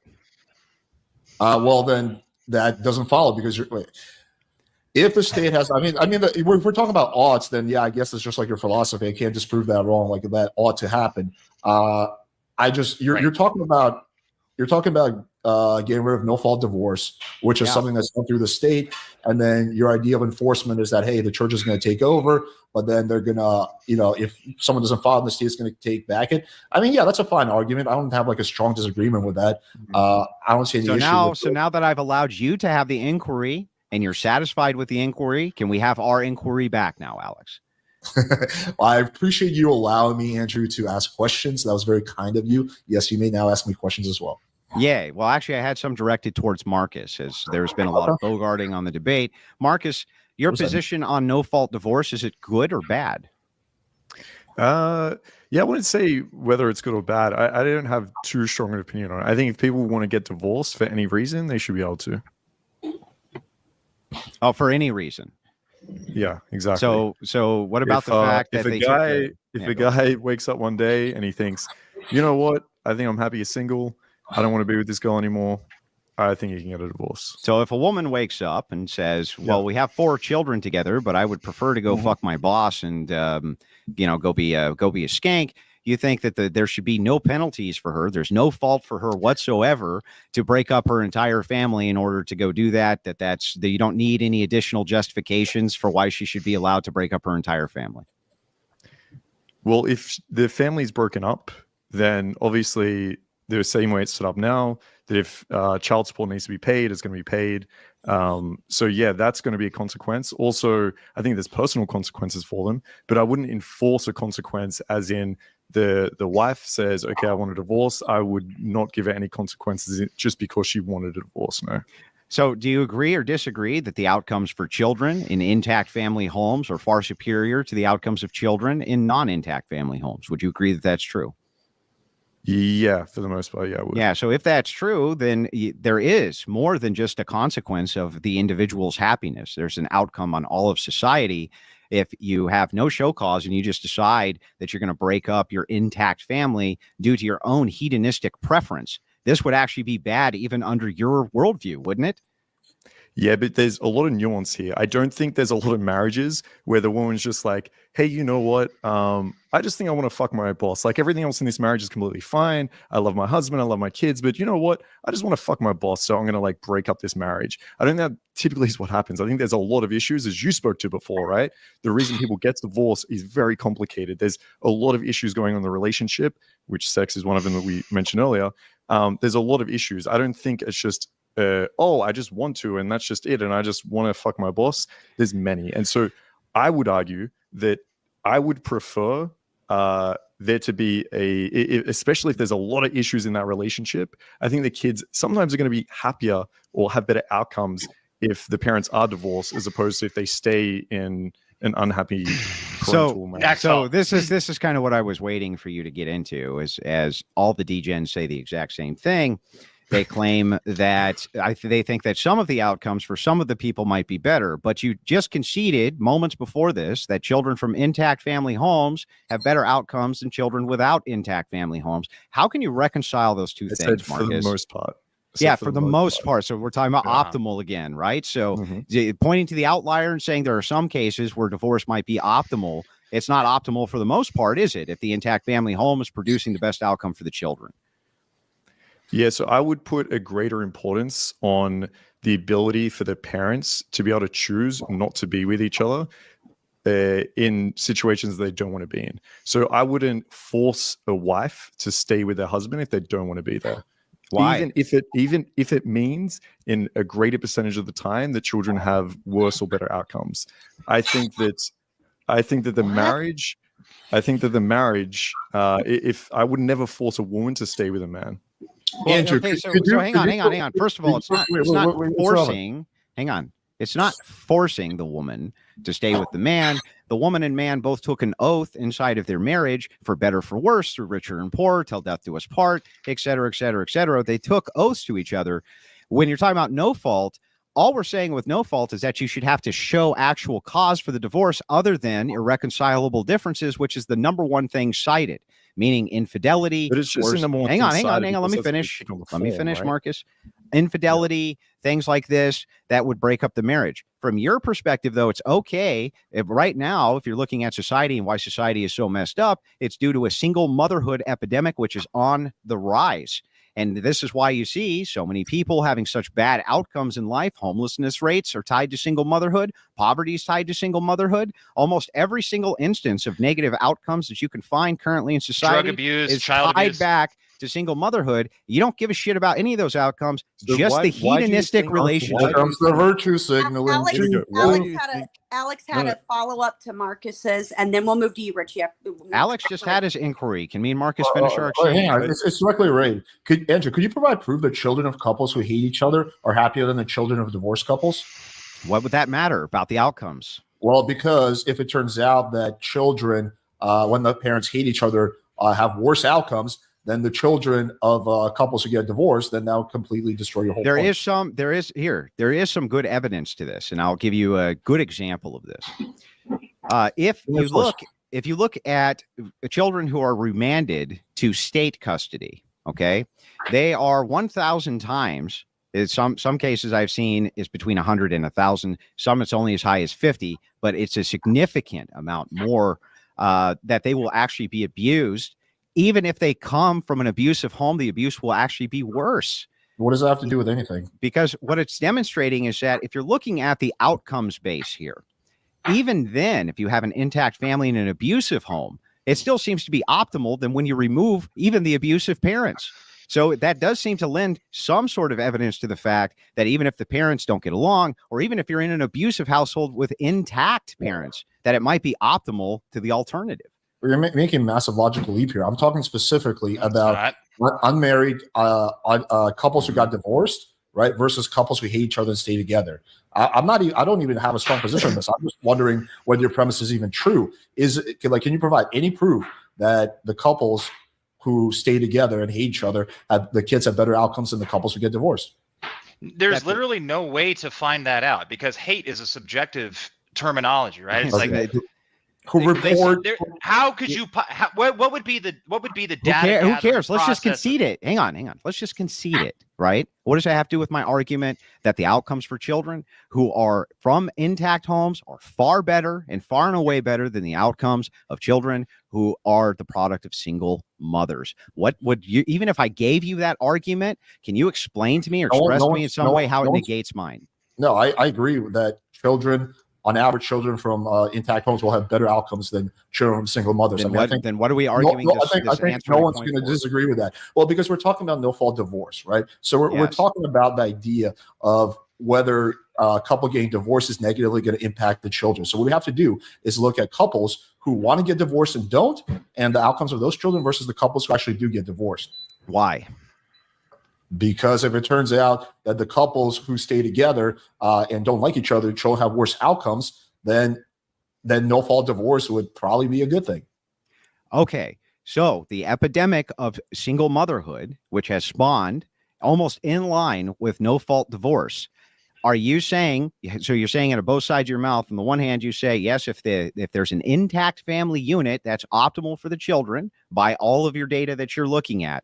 But your counter argument to this is that there could be some cases where the parents are, in a relationship where they hate each other's guts, and that could disproportionately affect the outcome of the children. Well, your answer's already there, which is, if that's true, then we should still see that the intact homes, you're going to have X amount of parents who don't like each other or hate each other or stay together for the kids. The outcomes there still seem to be optimal in comparison to the single motherhoods by the stats. But why does it have to be single mothers? Like you're what else are you going to be if you're divorced? Well, you can have a mother and father who both take care of the kid. They do it separately, where the kid. That's not an intact family home. Right. So that's what I'm looking at. So if we're looking at single mothers, sure, I will grant you that those will have worse outcomes. But They're I'm more still interested- considered single mothers if the, but if I'm the more divorced interested father lives in a separate situations house and is where contributing. What are you talking about? where both of the parents are there for the kid. They're just not married anymore. That's what I'm asking. They're the question. still What does called that single have mothers. to, bro? It's literally, and hang on. 2012, 89% of kids in the psych ward do not have intact families. They come from fatherless home. 90% of homeless kids have single mom. 85% of behavioral disorders, single mom. 70% of kids in juvenile hall, single I was mom. disagreeing with you that single mom oh my god that Yeah, but the point kids is, with single like, moms will have worse these single outcomes. moms, right? These Then it single would moms- follow, Alex, then it would These follow, and single- Marcus too, then it would follow that even if they were intact homes where the parents stayed together, even though they hated each other's guts, the outcomes for the kids would still be better because the outcomes for kids are still better from intact homes, period. So it follows. Do you think like the only two options are either you're a single like only the mother's raising the kid and you're intact? Like, do you not think there could be a lot of situations where the mother Axel. and father both take care of the kid separately? I know have a to tall do? Chinese guy. It has nothing I know to a do tall with Chinese anything. guy. Yeah, So this is then all we- outliers. So then we could. Well, no, I don't think it's outliers. I think most Literally, of the time. that's what you're arguing. Yes. No, what do you think most of the time? Argument Yes. from Do, outlier. do you think most of the time when people get divorced, only the mother's there for the kid and the father just like fucks Most off? of the time in divorces, women get full custody of the children, and including primary custody. Only just now, in the last 10 years, has joint custody and joint physical custody even become even slightly egalitarian. But yes, for the most part, the women always get the kids, Alex. Okay, I would need to look that up. I don't have a strong You have to be. position on that. What? How do you not know that? That's you Yeah, have to come be on, a that's real common fuck up as knowledge. a woman to No, not get full what custody. Alex is No, saying. I think is what happens the- more the often than mother not can is get that, primary custody. yeah, But the what father Alex is gets saying is partial how many of custody. those are the father involved, right? How many of those is I the father understand still the involved in that? distinction, but you don't understand that that would still be considered a single, single mother mom, household right. versus an intact Correct. family. So it's How are irrelevant. you not grasping this? So if the father has partial custody, that would still be considered a single mother home. Yes, Yes. of course. If the Why father- wouldn't it be? If the father has joint custody, that would still be considered. She's It's a fucking broken single. home, dude. Oh, she's single. She's a single mother. Whether the So- father has some access to his So let me children, ask the you this. mommy's still single. Okay, So what let if me the ask you kid? this. What if the What are kid you talking spends? about? These- What if the we kid took all spends these 1 single week with mothers- mom and 1 week with dad? Would that still be a single mother home? Yes. Holy shit. So if we took all these single mothers, right? Wait, They- no. I need you to concede that yes, that would be a single mother home. That's still a single mom in a home who's single. All right, Marcus. I've Marcus, never defined single mother as I've defined single mother. Apparently, always. I you've think never most been a statistician hang that on, works in hang on. sociology. Relax, Richard. Relax. well, I apparently- think most people view single mother as when the mom is the only one raising the kid and dad isn't there for the kid. I don't Well, you're view a ignorant. situation. Wait, hang on, relax. I don't view a situation where both the mom and dad are there for the kid. The kid is spending some time with mom, some time with dad as a single mother home. And I think most people don't view that as a single mother What would home. an intact family home be Sure, hold to on, you? Marcus. What would that? Hang on. What would that mean to That's both right, of you I can guys? say. What does intact home mean? Well, let the moderator speak. Right, I was saying it was Marcus had a point to elaborate on that, but if Oh no, you- I was going to ask you a different question if they want to finish this. All Yeah. right. What does intact single home mean to you guys? What does that mean? Intact family home. Intact. What does that mean? Where the mother and father are living together with a kid. So if mommy and daddy are not living together with the kids and they're living separate, even though both of them may have input on the kids' lives, would that be a single mom or an intact family home, Alex? There's more than two options, my man. But to give me the third. The third option is the kid spends some time with mom, some time with dad. They Yes, have joint but would that custody. still qualify as a single mother or an intact family home, Alex? Yeah, there's more than two options. Yes. So Oh. the third, and so I just asked you on the third option, which would that fall under as a category, do you think? Andrew, are you a homosexual or are you a alcoholic? Pick one of those two. I'm neither of those things. It's a presuppositional, preloaded question. Okay, so there we go. So yes, Yeah, so it's I neither- asked you what the neither- third No. category was. I just Right, explained to you like 3 times. The parents have joint no, custody. what he's saying The is parent- that there is no way to distinguish between how many days the father gets, what the quality of the father is. There is no way to statistically analyze on a mass scale what are the outcomes for 4 children with the husband who makes this amount of money versus like you could just infinitely regress into like all of these little different distinctions to where it's an impossibility to gather the data, which is the What's reason that that they for gathered the distinction? data between 2 separate entities, which is single or together. Yes, That's it. it's intact or it's No. not intact. It can't be. No. It can't be both. No one. Okay, I understand. No one is disagreeing with you that single mothers' homes are going to have worse outcomes than intact families. What I'm talking about is a third category, and I'm posing a question: does that third category, where the parents have joint custody of the kid spends time with mom and dad, That have is not an worse intact outcomes? home. No. Yes, they do. That's considered under the sociological standard to be a non-intact home. So an intact home is going to be mom and dad in the same home with the kids. That's an intact family home. Everything outside of that is not an intact family home. So the two options, just so I understand this, are single mother homes and intact family homes. There's no third option, right? That's how you're going to be categorizing this. You could make subcategories under this for the purpose of extrapolating additional data. So you could say, what about homes with a stepfather? Or what about homes without a stepfather? And they do that, and you can extrapolate data off of that as well. But for the purpose of this conversation, it's either an intact home or a non-intact home. And in the intact homes, the kids do way better than in the non-intact homes. Yeah, but Pretty we simple. could assume that the intact homes are having better outcomes probably because the parents don't fucking hate each other, right? The single no. moms, what we really need to look can't at assume is that. if we take all the No. single moms, let me finish for a second. If we Go take ahead. all the single moms that are divorced, hate their fucking partner, are miserable and have divorced, and then force them to be staying together, how do the kids cope then? What do they look like? Because right now we have intact family homes we that already we can answered assume are this. going to be more happy together. And then we have people that are divorced probably because there's a lot of shit going on, right?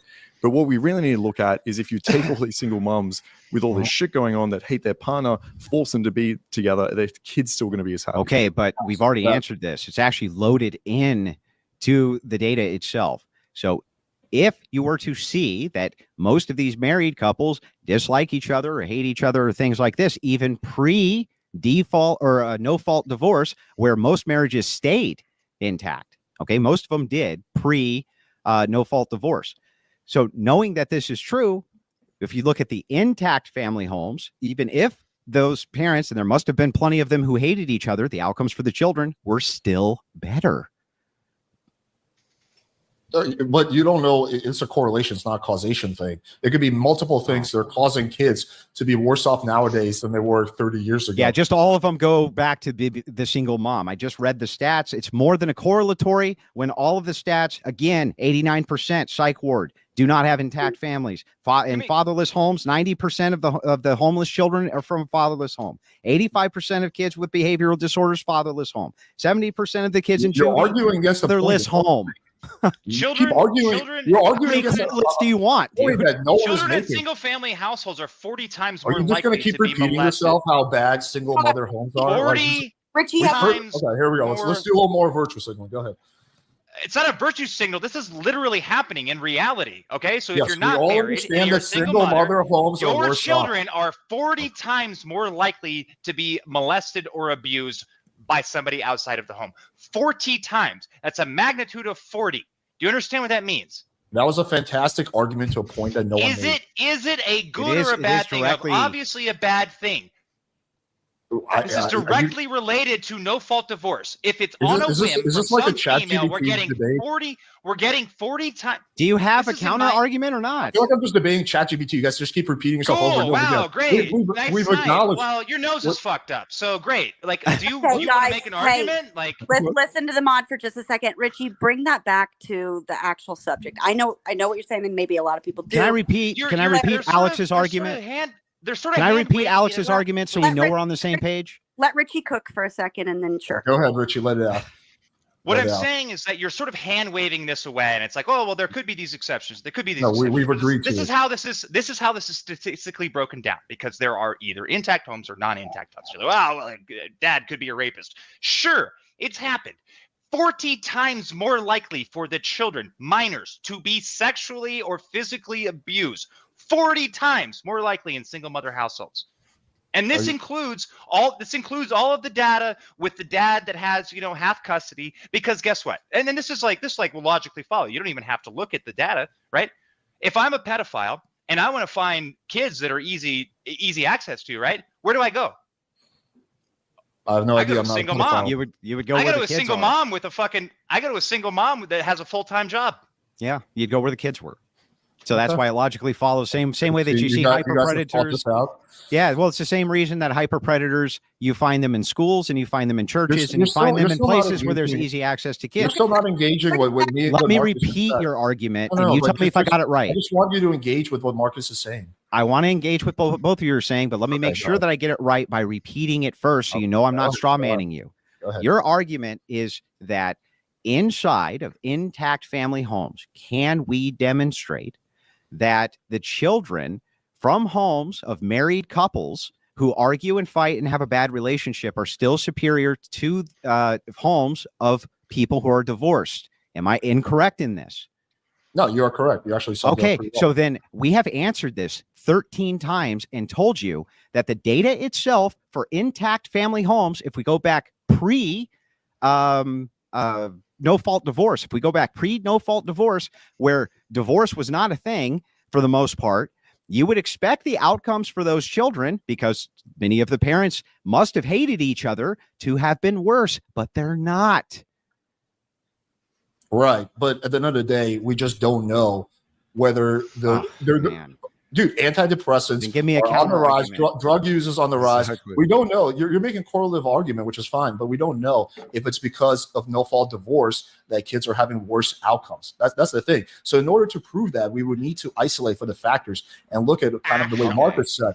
We would have to look at well, it. let's find out if that holds categories. holds water. Let's find out. Why do you think it is that people were not getting divorced at the same rate they are now pre no fault divorce? Alex, what would you say the reason for that is, if you had to guess? I think there's multiple reasons. I think that Give me one.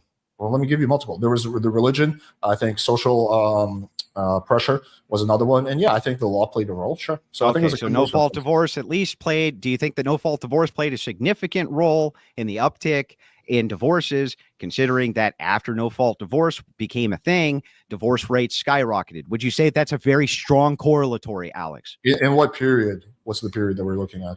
Let's You say it's a looking at- 0.8 correlatory. Yeah, Is I'm that- just is that saying. plausible? Let's just Are we talking say, about a 20 year? Were we talking about a year after no fault Okay. divorce? Yeah, there was yes. a massive increase, or we're talking about in 20 years? over even the course of, let's just give it the widest berth we can and say over a 50-year time span. Wouldn't you say that that's a strong correlate if you see the massive increase in divorce go right alongside with this law being passed, and people, their number one answer for why they're getting divorced is irreconcilable differences, meaning they don't have to show cause anymore? You don't think that that's a strong correlate, really? I think it's a correlate, yeah.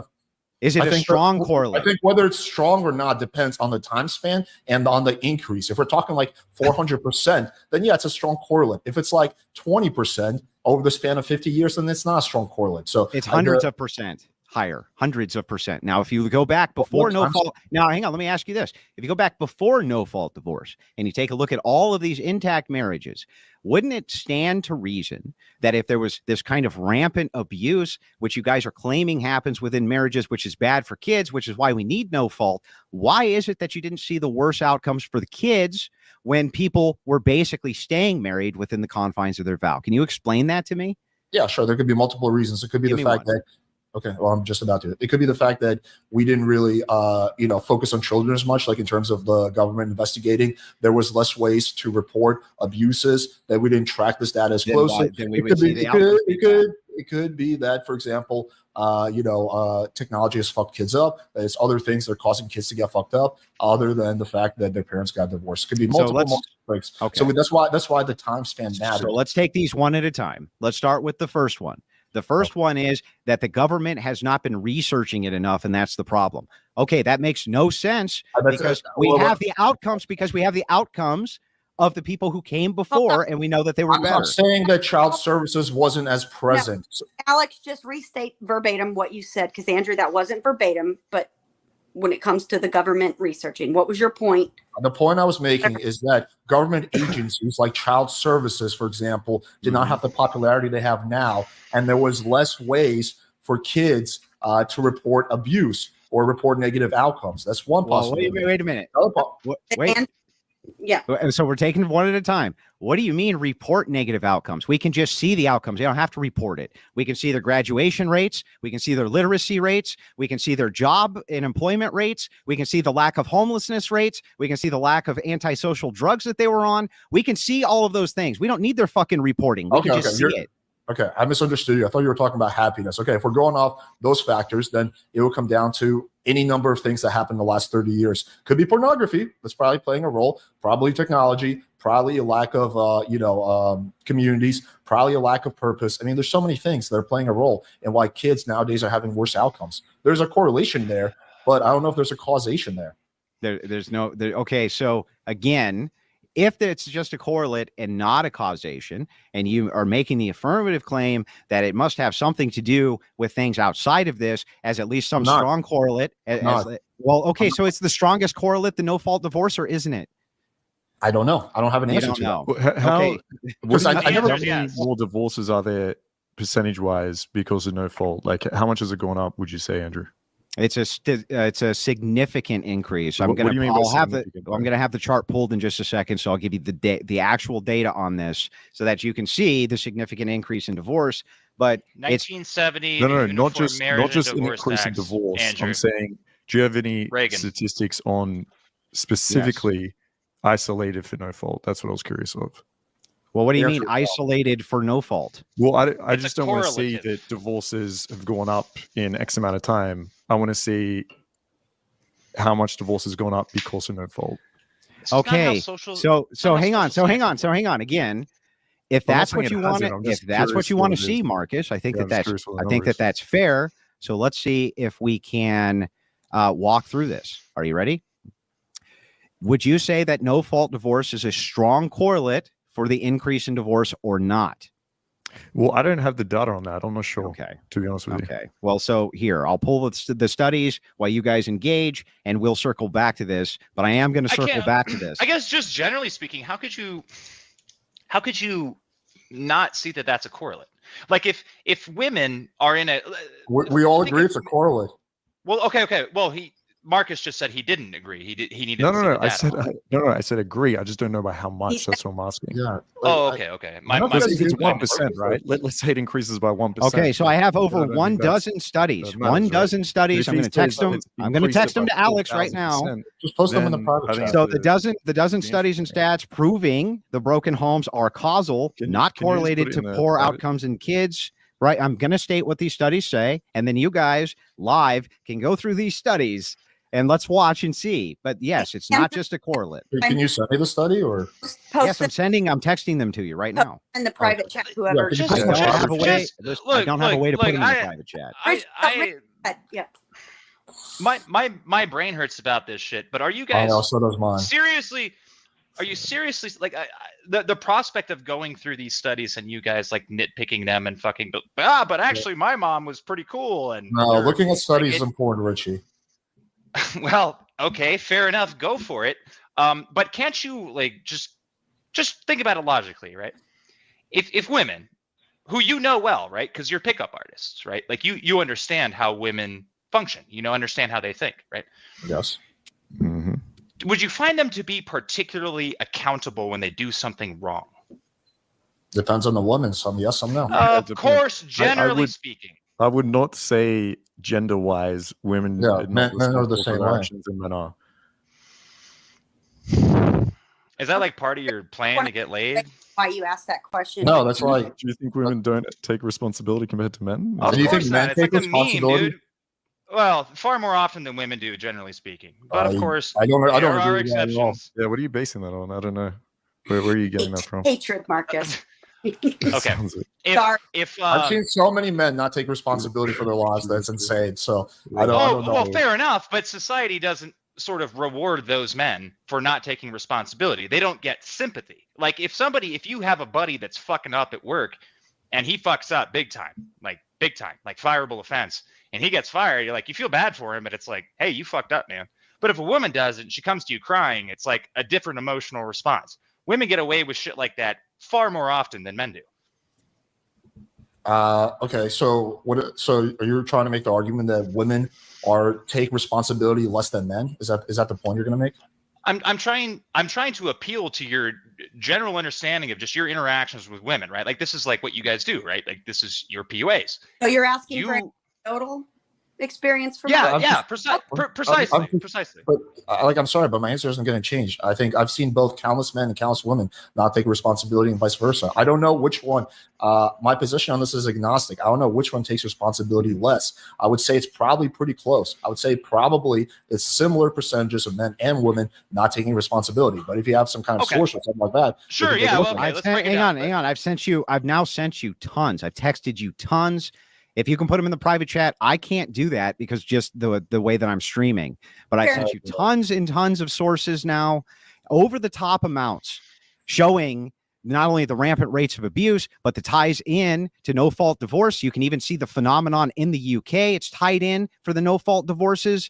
Like I can't make it any clearer at how much the tie-in is to no fault divorces. Here's another one. Okay, can I take a look at it, or go ahead, take your time? Yeah, so guys, 20 seconds.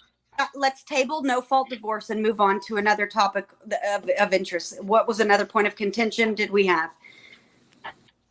We were talking many things. Well, those were the two topics. I'm happy to move on into just while we do that, we'll circle back to it. Yeah, so I am happy to move on if you guys want to into another topic. It doesn't matter to me, but there's plenty of data which associates this with no fault divorce. And our opponents, by the way, their only counter argument was, well, circling back. Fair enough. Let's go back to downside of sex. Premarital for men. What's the downside? That's one we never really got to the bottom of. A body count. I'll just have to go through these studies later because there's a lot. Yeah, there's tons of data. Andrew, you don't have any data. I don't have any data except that tons. Andrew had a point of time. Got a point of contention. Do you want to take 15 minutes? I'll go through the data.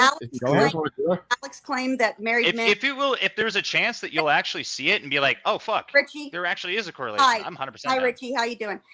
So Alex made a claim that married men versus single men have the same STD rates. Andrew, I saw you looked at that study, and I heard you earlier. Am I incorrect? Where I heard you say that that was not correct. You read that. You don't agree that the study shows that or reflects that? Well, the not at the data that I'm looking at, which I also sent that over to Alex. So if you're talking about the data that I see, shows that the STD rate in married men is only 3.5%, and then 20% in the unmarried men. Now, of course, this depends on how you want to divide up the data. You know what I mean? It always depends on how you want to divide up the data. I'll resend it to you in just a second. But this is what I'm seeing. I'm seeing completely different rates than what he's saying. And by the way, that actually follows. Why wouldn't it follow that people, especially people who are in intact marriages, their rates significantly decrease, whereas people who engage in multiple sex partners, their risk significantly increases. So the thing is, there's a reason why homosexuals had a higher rate of HIV. No one cares about homosexuals. I'll explain it one more time. Explain it initially. They're having sex with more people. Okay. Higher risk. I understand that gay people have a lot of sex. Because when you're married, you generally don't use condoms with your wife, right? Because there's an element of trust. And I think we can all agree there's a lot of cheating that happens. So even though they have less total sex, hang on, because they're not using protection, right? That's what counterbalances the risk. So yes, people who are living. This is a totally wild claim. Just relax, dude. People who are single do probably have more sex than married people, have more partners, but they're typically more likely to use condoms. And since condoms are 99.9% effective, 5% effective, if used properly, that is the reason for that. That's what the author says. That's not what I said. That's what the author says. Actually, text me your study on my opinion is on this. Even if there's high rates among single people, I can't access that. I don't think that's a reason not to have premarital sex. I think it's a very small risk that you might get an STI, especially if you're being careful about it. But that wouldn't be a reason for me to tell someone not to have premarital sex. Well, it's not just that. There'd be there's a risk of pregnancy, which is another factor. Not only is there a risk of pregnancy, but then you can move into the way that you have evaluated women. So it would logically follow that if you're making the claim that if a woman has X amount on a body count, it raises a red flag with you, then how can you explain that except to say that every single time a woman has sex with a man, it devalues her as to a far as certain men are point, concerned. right? To a certain point. If the woman has a 400 leg count, of course. If she's got a 5 leg count, I don't consider that devalued at all. Me personally, I think a lot of men would actually prefer a girl that has some experience, right? Sure, not 300. Would be a red because your flag. primary. But someone's been with 3 guys, 4 guys. I think that's a problem. And I would consider the girls that I actually sleep with and have slept with before, I would never consider them devalued, even if we're making the argument that a high leg count is going to devalue them. Because That's because your highest priority. That's because your highest priority is the sexual pleasure that you're receiving. Richie, you know nothing about me or Marcus at all. You're just purely talking out of your ass. And this goes back to the point I was making earlier. You're talking about when you say, devalues the woman. You're talking about social repercussions. What else could it be except pleasure? Okay, social. So when I have sex with someone, you're sharing a very intimate experience. You're both being incredibly pleasurable. A pleasurable experience. Of course, it's pleasurable. Yeah. So what else is it? So when he says that you're hedonist, you're just focusing on pleasure. Why is he wrong? Your main goal is fun. You keep doing the shit where you like getting married is pleasurable, isn't it? I keep doing this shit called logic. Learn it. You can do the shit where you purposely where you need to learn logic. That's a huge problem. Answer my question. Stop obfuscating every 5 seconds. He didn't say. Richie said it's his only goal. He didn't say it's one of his goals. I said his primary goal. Right, his main goal. How do you know that? How do you know primary is different than only? Okay, I'm going to tell you it's not pleasure. If it was just pleasure, I just get prostitutes and fuck. Then tell me what else it is. Tell me what else it is. I just told you get to build a connection with a girl, right? Is that pleasurable or not pleasurable? All of this is going to be pleasurable. Are you kidding? Right. So then it's all pleasure. Pleasurable. Andrew, let Marcus finish. Everything is pleasure. Yeah. Yeah. I mean, you could argue that essentially, right? Anything that's positive is going to be everything is not right? pleasurable. Having people who are chaste. Wait. So you're saying that people who are chaste and not engaging in sex, even though they want to, that's pleasurable for them? Say it again. Andrew, is having sex with your wife pleasurable? Are you saying that people who are chaste and would like to have sex but do not because they feel like it's a duty not to do so, that's pleasurable to them? Yeah, it probably is. Why? Why would that be pleasurable? They want to do. They want to do a thing, but they can't do the thing. Why would that be pleasurable? Andrew, is having sex with your wife pleasurable? Or why won't you let this guy answer a fucking question? Oh, I just want you to get answers. There's different. I've been answering them nonstop. There's different types of pleasure. So when I withhold from eating a Big Mac, I actually find that pleasurable because I'm meeting my diet goals, for example. If you're someone that really believes that sex is bad and you're withholding yourself from doing it, you probably feel a sense of pleasure from doing that. With myself, just because I'm having sex doesn't mean it's just for pleasure physically, tactically. There's a lot more that goes on with sex. It's a very intimate experience. It's very vulnerable that you share with a person. There's a lot more that goes into that. When I lay down with a girl after having incredible sex with her and we're cuddling and staring into each other's eyes, yes, it's pleasurable, but it's more than just, oh, I'm fucking this girl because I just want to get my dick hard, right? So then, from your worldview, as Richy just stated, the purview of consequentialism for you is everything is under a pleasure dynamic. So you believe that if you abstain from something, it's pleasurable. If you don't abstain from something, it's pleasurable, but it's all based around your pleasure. I'm not saying that at all. Then give me something that's not based around pleasure. Okay, then we can go back to sexual compatibility. I might just be having sex with this girl. I'm not saying just. This is a part of it to figure out if this is someone I actually want to spend more time with. Because if this is going to be awful and we don't match and it's awkward and it doesn't feel right, then I don't want to spend any more time with this girl in a relationship. Because it's not as pleasurable. It's not compatible. It's the same way if you were to meet someone, right? And you go on a date and this girl is just a fucking asshole. And you're a fucking coon brain, dude. It's not going to be pleasurable. I like Richie's random. Right, it's not going to be pleasurable. I agree. It's all based around pleasure. What framework? We got to get Richie an exorcist. Oh, we operate around Christian deontology, not around pleasure and consequentialism. Is having sex with your wife pleasurable, Andrew? Are you going to answer that? Of course. Okay. I don't even see why that's a problem. I'm happy. You're just doing that for pleasure. Yeah, there can be. Hang on. There is intersection. Stop interrupting, Ashley. We're having a pleasant conversation. There is. She's a moderator. You have to let her talk, man. There is intersection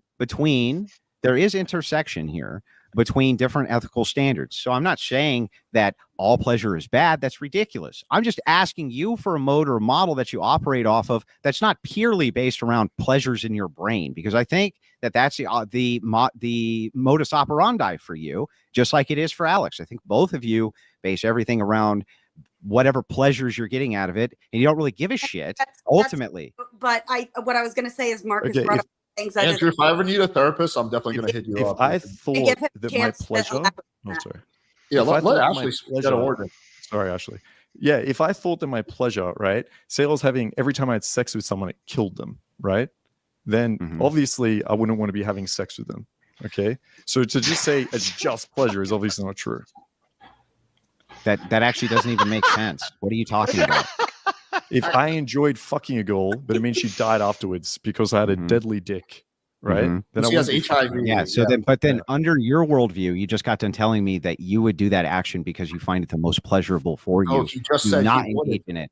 Oh my God. No, hang on. You're I not can give you. engaging. I But I this will is give so you the hard. counter I- example. doing it because literally- part of it is pleasurable. Bro, What are you hang on. arguing against? Shut You're up, literally Alex. Let us engaging with finish our anything. exchange. You're not One more engaging time, with Marcus. one word Marcus. I that love you Alex's have random out. interjection. Just When you, engage. I'll Just tell you because what, something is pleasurable we're gonna for be me completely doesn't mean I quiet. base my We're gonna whole be, worldview me and around Richie only will be doing things that are completely pleasurable. quiet, and then you ask the question again and let me answer it.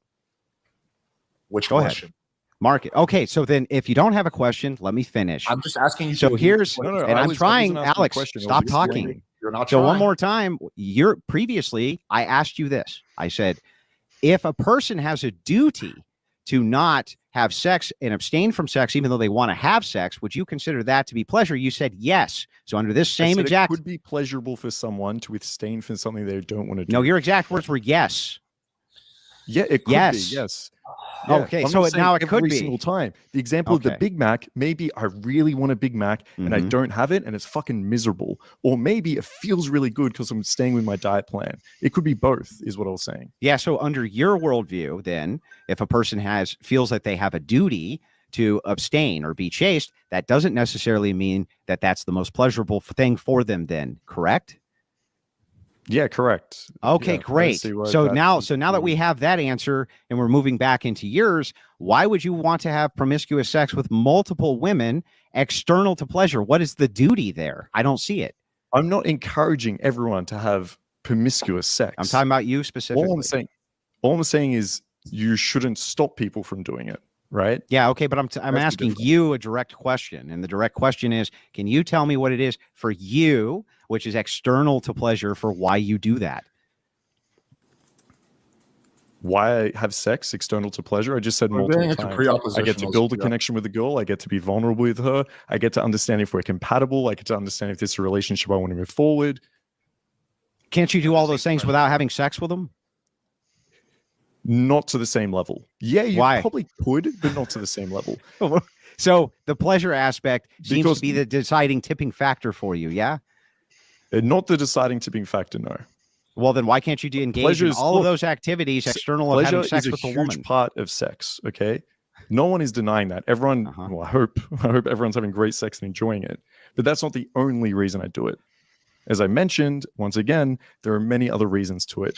What if all of those? But you can factors do were- all of those what- things yeah. without What if- having what if sex that with all- them. Exactly. as What well. if that all Not as aligned? What do you well. mean not What as if, well? Why? If I That's meet, a- what if if I that- meet two that's a girls, right? icky. If I meet two girls and one I don't have sex with and one I do, I can Mhm. guarantee you I will understand if Andrew, we're let me ask compatible this. as a relationship a lot quicker with the girl I'm having sex with. Why? Because it's a shared, very intimate experience, right? So I would argue it's almost the same as if I was to go on a holiday with one of the girls as opposed to the other, right? So the It's- most you get to important see a lot aspect for more you. about her. So then the most important aspect for you And is sexual indeed the sex. compatibility, which is a huge part of a So relationship. then the most important part for you actually is the sex, which is what I stated before and you disagreed with. No, I didn't say. When did I ever say it's the most important? So I said if- it will help you. Well, it If has to be compared the to the most two, it will important help. because you say these other factors No, I are did not say not it's the most even, you important. said these other factors you can't really determine them without the sexual aspect, right? Andrew, I why said do you you smoke? could, Why do you smoke a But you drink? could understand it Inside a lot pleasure. better if you do have sex with them. Okay. Marcus, I didn't say it's what if- 100%. Marcus, It could okay, even okay. be Let me. 10%. Wait, I wait, can wait. I want consolidate. to get a question in. Andrew, why do you smoke and drink besides pleasure? Because I like it. Pleasure. Yeah. So right. it seems like pleasure is a huge motivator in your life as well. It's a motivator for me to smoke and drink. What does that have to do with the price of tea in China? Was it pleasurable getting married to your wife? Of course. Marcus, hold on, Oh, Marcus. so Let me ask you this. did it for These pleasure. literally Can I have ask nothing to you- do can I with ask each you- other. You got No, married. it They actually have nothing to do with absolutely each does. other. You're going after Marcus, Marcus, Marcus. Yes. being motivated Yes, by there's pleasure. also unethical systems. You're Yes. motivated by pleasure as well. I want to know. I want Okay. to know. It's fine. I'm willing to answer any questions or like whatever. Go ahead. I'm Go trying ahead. to What do you say. wanna ask? Okay. Okay. But okay. So Marcus, let's imagine a scenario where you had this girl that was great in every aspect, right? Mm-hmm. But you didn't have sex with her yet. Mm-hmm. Would you marry her, not knowing that you would have, like, knowing that you didn't really know how she was in bed? No, I wouldn't marry her. Then the most important part Is No. the of sex. your relationship Because I would say is that sexual about- compatibility. I would say that. Let me answer this. I would say that about plenty of other categories. If she was good in every single way, but she never wanted to have kids, then I probably wouldn't marry her. Now, is that going to be the most important thing? No, it's just one deal breaker. Bad sex is one deal breaker. No kids is one deal breaker. Not wanting to travel is another deal breaker. I have No plenty kids of is a deal breaker? breakers with Wait a someone second. that I wouldn't Yeah, marry. she's the perfect woman, but Is once that a a month, deal? Is that a once deal a month, breaker? once a month, she Once smokes a month, she meth. murders She people. smokes Yeah. meth and she fucking crashes her car. But Yeah. So this is a no, pivot. every other time she's perfect. Yeah, But Yeah, this it's is still a deal pivot. breaker. Hang on. So This is a he's this is talking a about deal pivot. breakers. Contributing factor for me, Wait, it's but not- not it's the not main pivot. one. You're It the is. one that's I'll not good. explain how it's a pivot. So we're asking Marcus about Marcus specifically, and Marcus moves on to a generalization and says, "Well, it could be for some people. This is a No, deal I'll say breaker. that That's me. a deal No, no, breaker." I'll So say for that There's you, weird so for preoppositional you, shit. is a woman who won't Me have personally. children a deal breaker for you? To get married to, yes. This is just that is a deal weird breaker. preoppositional Okay. shit where you're trying to make. I know the exact point you're going to try to make. You do it at every debate. It's super boring. Like, oh, but Marcus, you don't have any like central philosophy to back up your claims, and I do because I read the Bible, and the Bible is like. I didn't ask him a single. I didn't ask him a single biblical claim. Yeah, I'm but just you're going, asking to- the point you're going to try to make is that Oh yeah, I'm you supposed have a- to you keep have a everything ground- surface so that you you have a fucking grounding dimwits can philosophy. understand it. You have So I got to grounding keep everything philosophy, you simplistic guys- Compatibility. so This you is the fucking argument you dimwits try to can make get it. every single time. to Not kind of smart, Okay. not smart people. Why have sex with woman, Marcus? I can't use higher grade philosophy because Alex don't like it. His brain not work good. You make this I don't argument understand every how you single can't debate. fathom Is sex that a good enough part for of you, what Alex? makes it compatible with a good. Oh, you don't know pre-op. You don't have a grounding philosophy. I do. Therefore, Yes, I'm I'm right. sorry that your worldview has to be consistent. That's terrible, Alex. I'm I sorry feel so that my bad for worldview you. is not consistent with a 2,000-year-old made-up book. It's not Well, even consistent Alex, within if its own worldview. That's the Alex, if problem. it makes would any rather- difference, I know a Neanderthal type man who does have a consolidated worldview. So there's hope yet. Well, that's rare because I mean, I I've believe got a I believe question they're for all Andrew. dead. Actually, Wait, Richie, I got a okay, question go for ahead, Andrew. go ahead. Andrew, would you? I'm just curious. Actually, would you marry a woman that would never have sex with you? Of course ever? not. Of course not. So, sex is the most important thing for you. No, in this particular case, I have a duty. Exactly. A So if we duty. have shared. Hang on, there's stop. more sex that I'm goes going to into it, explain. correct? There's a distinction here. You are operating under the purview of promiscuous sex even outside of marriage and saying that it's not the sex itself, which is the thing that's really the high value. It's the fucking cuddling and getting to know them aspect, which is bullshit. But even if I assumed that that was true, I'm not if saying you're the moving into cuddling and getting marriage, to know them is the marriage, most a important thing in functional sex part, either. a functional part of marriage is what? Procreation. That's also a duty of mine. That requires sex last time I checked, and it's going to always require sex. Do you So and your yes, wife of only have course. sex to procreate? Sure. And I You didn't say said you have sex is only for procreation. I gave an example of how it's your duty to procreate. And also, the way that a marriage works inside of our viewpoint is that it's a symbiosis between the church. The man is symbolizing Christ as the head of the church and the woman as the body of the church. And yes, of course, it's okay for a husband and wife to have sex. It's actually encouraged in many ways because you Well, do get all of those yeah, but connectional values, etc. You have 5 kids, but you probably had sex hundreds and hundreds of times with your wife. Therefore, 99% of your sexual experience with your wife is about pleasure, not duty. Even if that was true, it would not negate my point. How is that not true? You have Because- multiple motivations. I just told you, even if it was biggest one true, of them is it doesn't pleasure. negate anything. Just Yes, of So- course, having sex with my wife is pleasurable. Negates nothing I just said. right. So the point you're trying to make is that Marcus only operates on pleasure and you don't.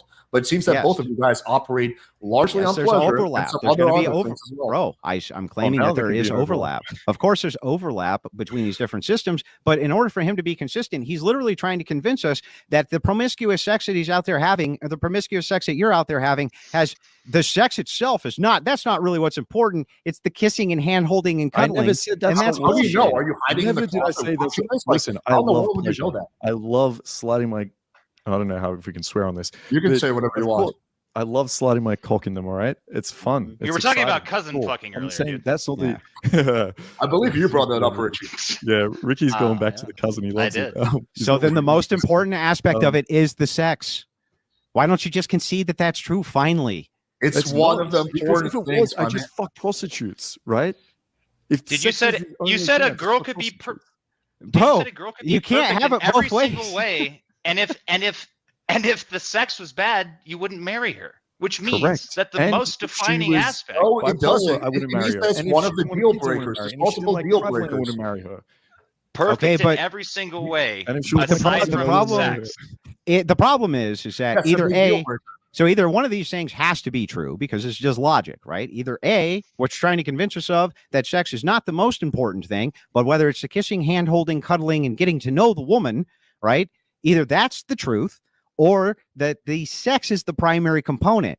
I have a difficult time believing, I struggle to believe, if you're going to be good faith about this, that you actually are trying to convince us that the kissing and cuddling and hand holding and getting to know the woman is the most important aspect of why you're banging lots of chicks. I never said That's insane. it is Well, the most if sex- important if aspect. sex I've was the repeated most- this Yeah. so many fucking times. He's just trying to leave his avenues open because he Not wants more engaging. pussy. Many He times. can't be seen on the Having- internet saying, listen, "Yeah, it's just if you got a good Having gash." sex for me, all right, wait up. Having sex for me is multiple factors, right? It is not just the sex. Otherwise, as I said, I just fuck prostitutes and I wouldn't care, and that would be it.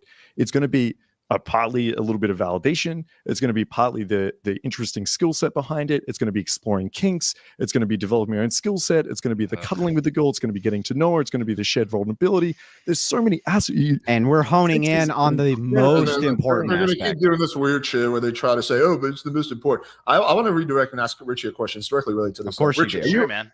are you married? No, Why not? I just gave a brief history of it earlier on. Were you not listening? Just quickly repeat it. Reiterate for us, Richie. I wasn't listening. Sure. I knew this was gonna go here because it always does with PUA guys, but I don't care. Whatever. Yeah, I was in several long relationships, 4 or 5 years, and then afterwards, I sort of lost my faith in God, or rather, I became agnostic and became a hedonist for a while, longer than I should have. Well, doing a day as a hedonist is longer than you should have. And then I sort of came to the okay. You know what it was? It was Stefan Molyneux, and he was talking about how women pair bond with people. And I realized that I was actually doing more harm than good by sleeping with women that I didn't have any intention of marrying. And it put me in a difficult spot. So now I'm in my 30s, and I'm looking around, and most women are either single mothers or married. And yeah, it's tough, man. I put myself here. When did you give up on hedonism? When did you switch over to become more? I still haven't entirely. Like, I still smoke and stuff, right? Like, there's still physical pleasure in my life. I'm talking about purely in terms of sex. 3 years ago, 4 years ago. Okay. So like so for the last 3-4 years, the death of my father made me really heavily reflect on my life and my choices. So there you go. I'm sorry to hear about that, man. I'm not. Well, it's whatever. I'm not trying to like use it as. I'm just saying like that's what. No, I understand. Yeah, but so it kind of begs the question: if like in your philosophy, like, are you going to say that for the last 3-4 years you haven't had sex at all? Then, correct. Okay, interesting. So I guess you've had 4 years. Why have you not been able to get married if that's the most important thing in your worldview? Well, dating market's hard, man. Welcome to America. Like I said, those stats earlier. That's where pickup comes in. Richie, I'll hook you up with a free ebook. Okay, I have a question. So that way you can get a bunch of virtueless skanks who want to have sex with pickup artists. Yeah, precisely. Awesome. You think dude, I'm 6'5". I'm 6'5", 190 pounds, objectively more handsome than you. You think I had problem pulling pussy when I just had no problem? Like, well, for the last 4 years, you haven't been able to. It's not that I haven't been able to. I'm looking for a virtuous person. Do you understand the distinction? You've been doing it for 4 years. I can go to the bar and fuck a skank. Well, no one's talking about that. Basically, anytime I want to. You for 4 years, you haven't been able to accomplish your dating goal. But just remember, if you were doing that, Richie, if you were going to a bar and picking up skanks, it wouldn't be about the sex. It's because you want to hug and cuddle and look into their eyes late at night. Oh, absolutely. Yeah, you haven't been doing it. You guys obviously have no idea what good sex looks like. My honestly, you have zero idea what good sex looks like. If you're years. going to a club and sorry, I'll just finish it. If you're going to a club and seeing it as just like picking up a skank and fucking her and then kicking her out, of course the sex is going to be horrible. And I tell you what, it's not going to be pleasurable. You can keep making jokes about, oh, you hug and cuddle. That's a big part of sex is aftercare, especially kinky sex that is very enjoyable and pleasurable, which I'm sure you'll go back to. But sex is more than just putting your dick in someone. Marcus, you're speaking Chinese right now. This is Yeah, no, sorry, go for it, Alex. Yeah, no, I Richie, don't get it. if you're so I don't understand how to have hedonistic sex over years. Yeah, Like, it's come on. bizarre. It's a I'm foreign not concept telling to you- us. Tell us Hang on, more. I'm not telling you should do that, Richie. If you're so successful, hang on, don't run away. If you're so successful with women, then why have you not been able to achieve your dating goal, which is getting married to a virtuous woman, for the last 4 years? 4 years, you have not been able to achieve your relationship goal. Why is that? If you're so good with women, if you're It's so not that I'm handsome good with so women. tall, I'm good with picking up whores, but also at my age, like it's tough, man. Dating market's hard. Like if How you're old really are you? looking for, I'm not going to say specifically. I'm give me a doing my ballpark. best not to dox myself. 73. like 30s, 20s, 40s. Oh yeah, I'm 18. No, but anyway, it's Wait, sort why of can't you engage? PUA guys reflexively do this, but it's like you and I share an entirely different set of values. Any I advice, understand that. Just engage. any advice that you would want to that give was me a joke. I'm is not actually basically trying. any advice that you would want to give me is basically a way of sort of demeaning or like Okay. putting me on a lower platitude. Richie, that was a opposed to- joke. as- I'm not actually trying to give you advice. That was a joke. It's called humor. All right. Okay, Okay. so Very alpha of you, homie. okay. I don't Maybe understand why address the fucking arguments. I don't understand why you can't just answer what like age, like your 20s, 30s. I'm not asking you to give me your exact age. Just give me like a ballpark. Who gives a shit? Just why go do to you the care? point, dude. Because he said Do you in have a his fucking age. point to make? Yeah, Yeah, make the because he point. said in his age. All you're doing right now is He said posturing. age. You're in posturing his on the age. internet. No, that's what you guys are doing. Well, he's in his 30s. He's in his 30s. Okay, there we go. I don't know why it took us 5 minutes to get there. So yeah, in your 30s, He said that, bro. in your 30s, you have spent 4 years trying to find a virtuous woman, and you have not been able to do so because it's so hard when you're in your 30s. Well, it's not even so much just virtuous, but a lot of the women my age have children, and that's a very like serious decision to make. I've had siblings and family members that have like married single women, and of course hasn't worked out. It's a very difficult thing to do. But in your and worldview, wouldn't it be your duty? And especially if they had to marry to raise somebody else's children, not necessarily. I mean, whatever. My father did it. I'm not like opposed to it morally necessarily, but it's also not super attractive. If you marry a girl that it's not about pleasure, it's not about what's attractive. If you marry a right? girl that got her gender studies degree that has $200,000 in debt, and you're expected to pay that off, that's not attractive either. Richie, but the child will have a better outcome if you help take care of the kid. Shouldn't you do it and to give the child a better outcome? No. Like if the kid is already being taken care of by the father, like financially. No. Let's assume it's a single mother. Different story. Oh, is that a different story now, Richie? Wait, actually, no. You can't. Sorry, Ashley. Save it for after. God, I forgot. I'm so Richie. So you're the biggest duty is to give a kid. All right. So like I don't mind following. I don't. Hold on. Why don't you marry? I don't mind. Look, it's whatever. You can get as personal with me as you want, but I just want to make a distinction here. I want to make it clear that you guys fucking got wrecked on this debate, and now you're trying to like go into like. That sounds like I get made fun of like 30 minutes in because you had no retort. Fuck off, Rich. Wait, actually, no, come on. Let's stop. Is a single mom getting offended? We gotta be fair. Hang on. Let's strike that from the record. We're gonna strike that from the record. Cool. Our moderator is offended because I'm attacking. I'm not offended. I'm not offended. Richie, here's a little emotional. Here's what I'm trying to explain to you is that there's a lot of inconsistencies and hypocrisies in a lot of the shit that you guys say. And one of the hypocrisies, like what? I'm literally about to tell you if you just wait 2 seconds. One of the hypocrisies is that you say like, oh, well, it's a duty, it's the duty to take care of kids and give the kids the best outcome. But that if you marry a single, if you marry a single mother, that kid will have a better outcome. That's because the man who was supposed to be taking care of him has shirked his duty, and the mom. Do you understand the distinction there? Shouldn't you step in and give the kid a better It's not outcome? my duty to step in and stop you because you have not completed your own. Now, would I help? Yes, I would help, but that doesn't mean that I have a dutiful obligation to take care of your children in lieu of my own. My highest duty would be to my own children, Alex. We all get that, but then why is it your well, duty? Then if you get that, what's the argument? Why is it your duty to overturn no-fault divorce? Because that's not your fuck up. Because I have a certain type of society which I think is preferable for everybody to live in and that society is not filled to the brim with single mothers who are creating mentally ill lunatics all over our streets. But it's more preferable for Richy to marry the single mom and help raise the kid.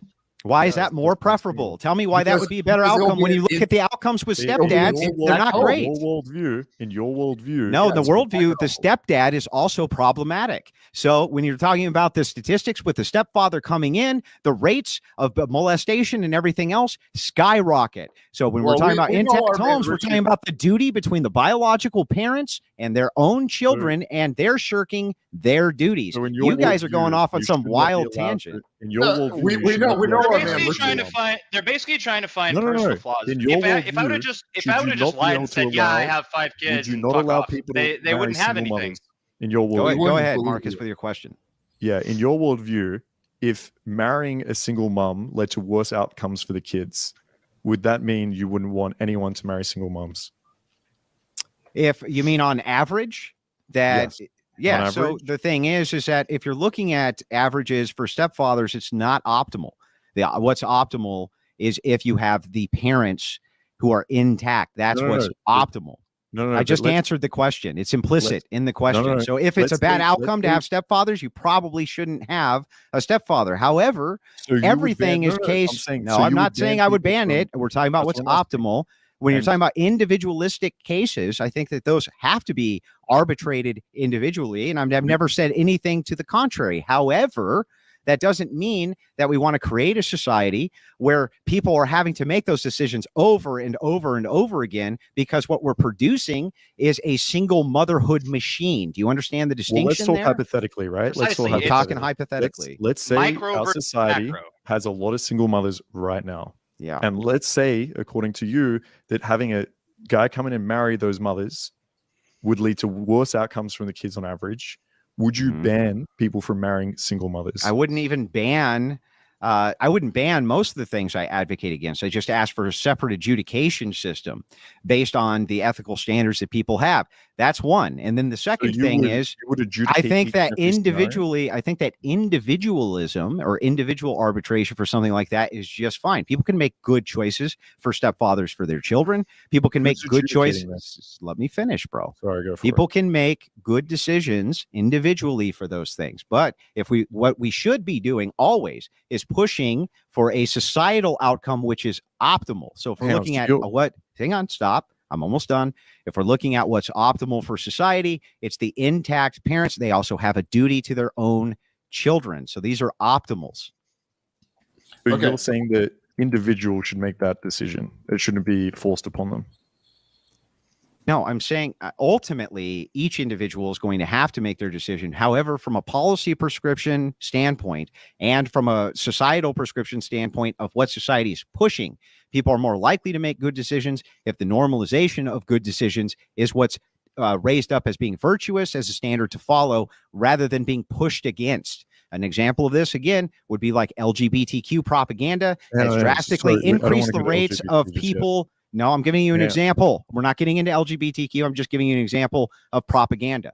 So if you look at propaganda for that, that's why you see so many people who identify along the LGBTQ lines is due to that propaganda. If that propaganda didn't exist, it's likely that they wouldn't identify that way. So when we're looking at societal outcomes, we're looking at what we're trying to push for optimization. Okay, and so going back to what we're talking about, so you would push that people should not get in relationships with single mothers. I don't think that it would be optimal. So the single motherhood pandemic that we have right now, I think that it's far better for us to push as much propaganda as we can everywhere that we can. That the next generation, specifically the next generation, understands these stats so that they can make better decisions. And if they make those better decisions, we won't have the same single motherhood pandemic. There's no curing it right now. Even if you have stepfathers, not stepfathers, it's an incurable crisis.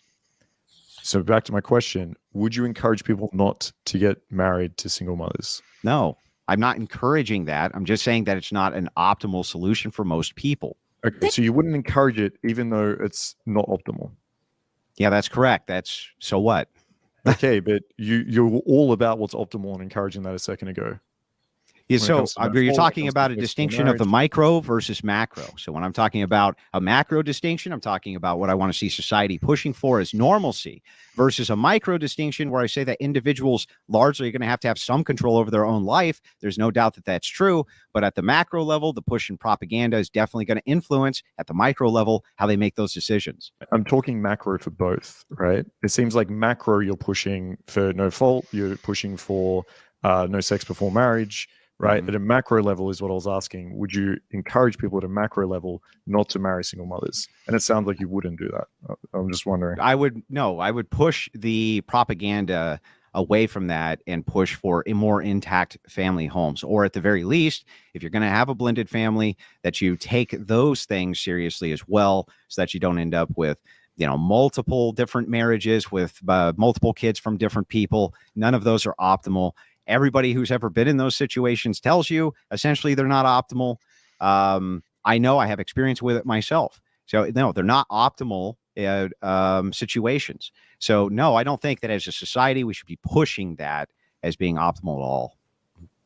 I have a quick question. If you're done with your line of questioning, Yeah, no, now it's my turn. I just Now, hang on. Now it's my turn. I answered every single question asked. Who decided that's your turn? Hang on.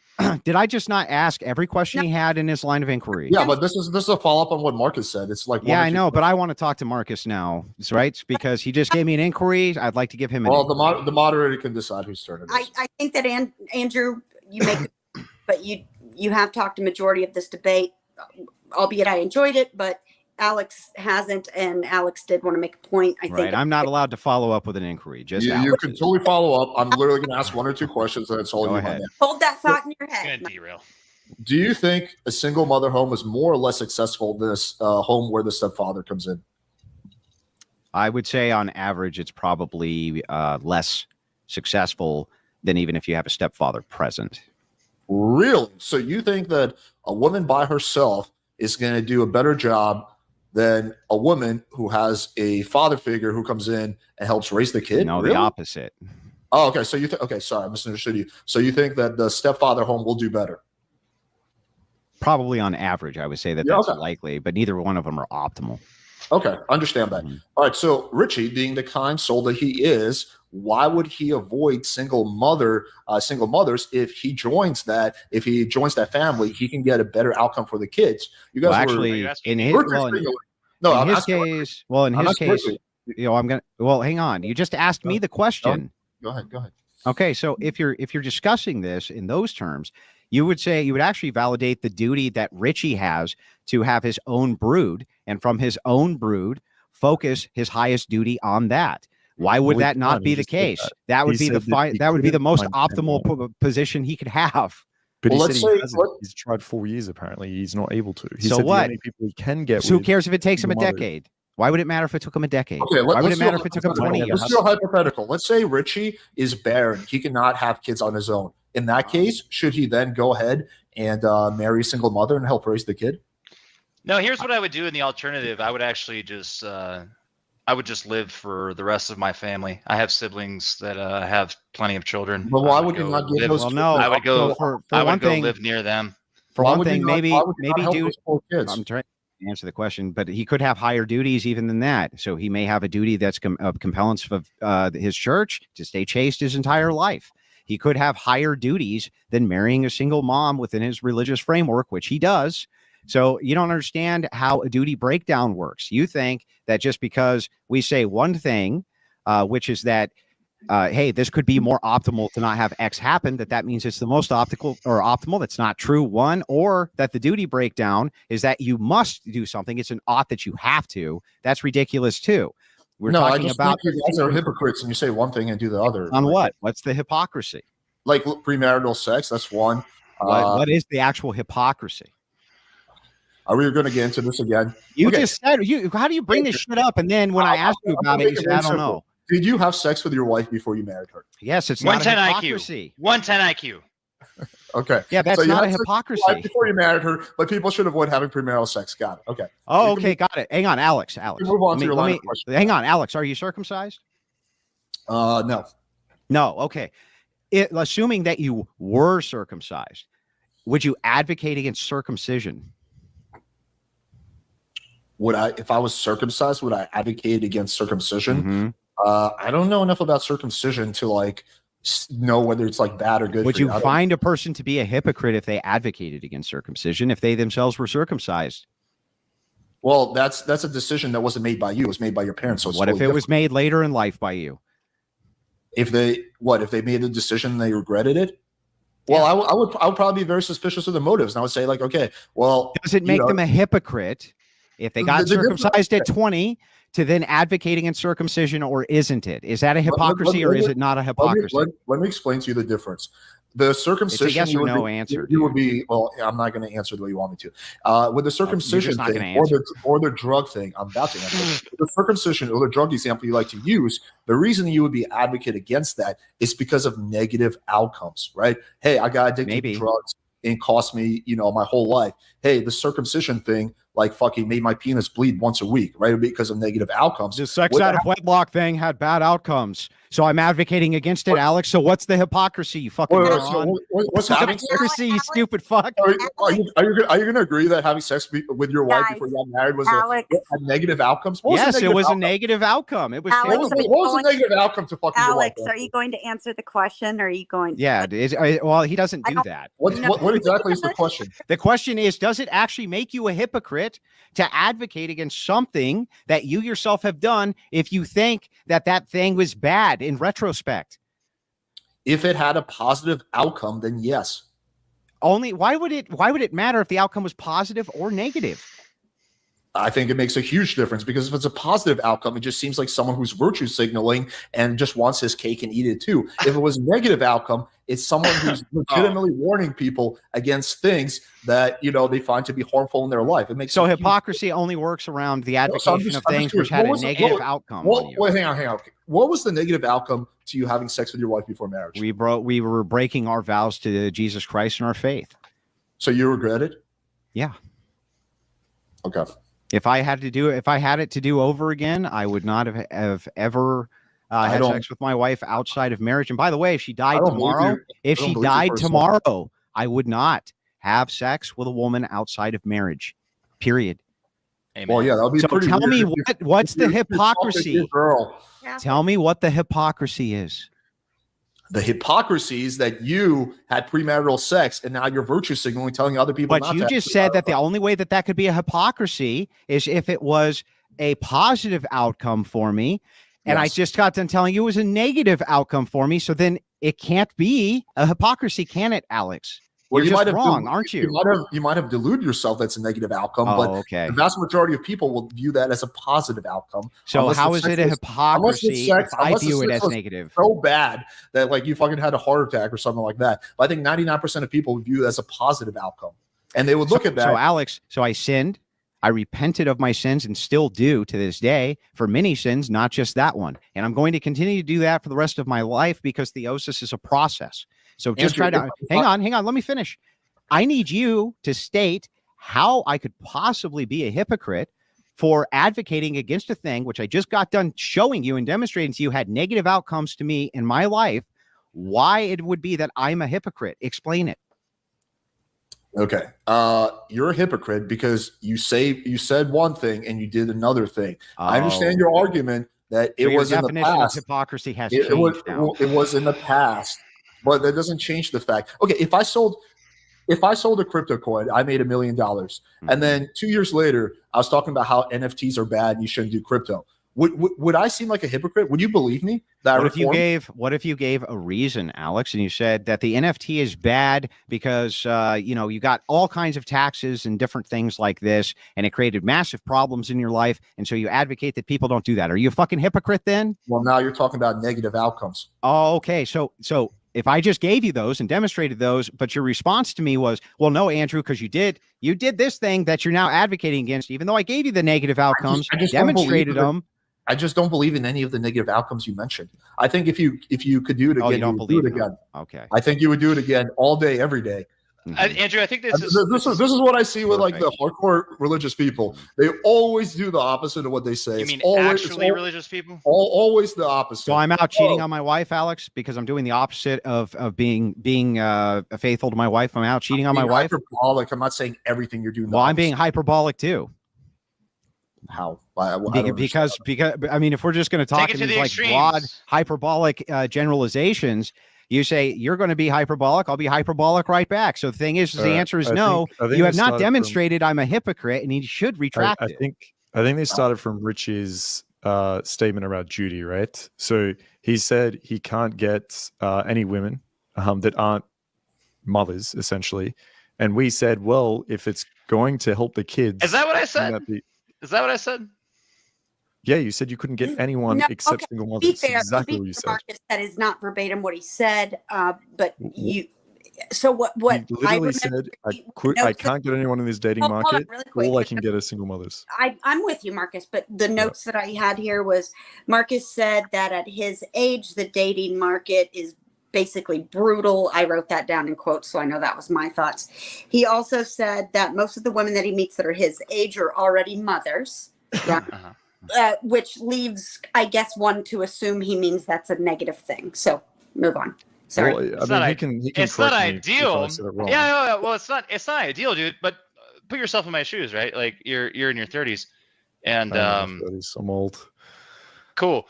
And so your idea is like you want a wife that is fertile.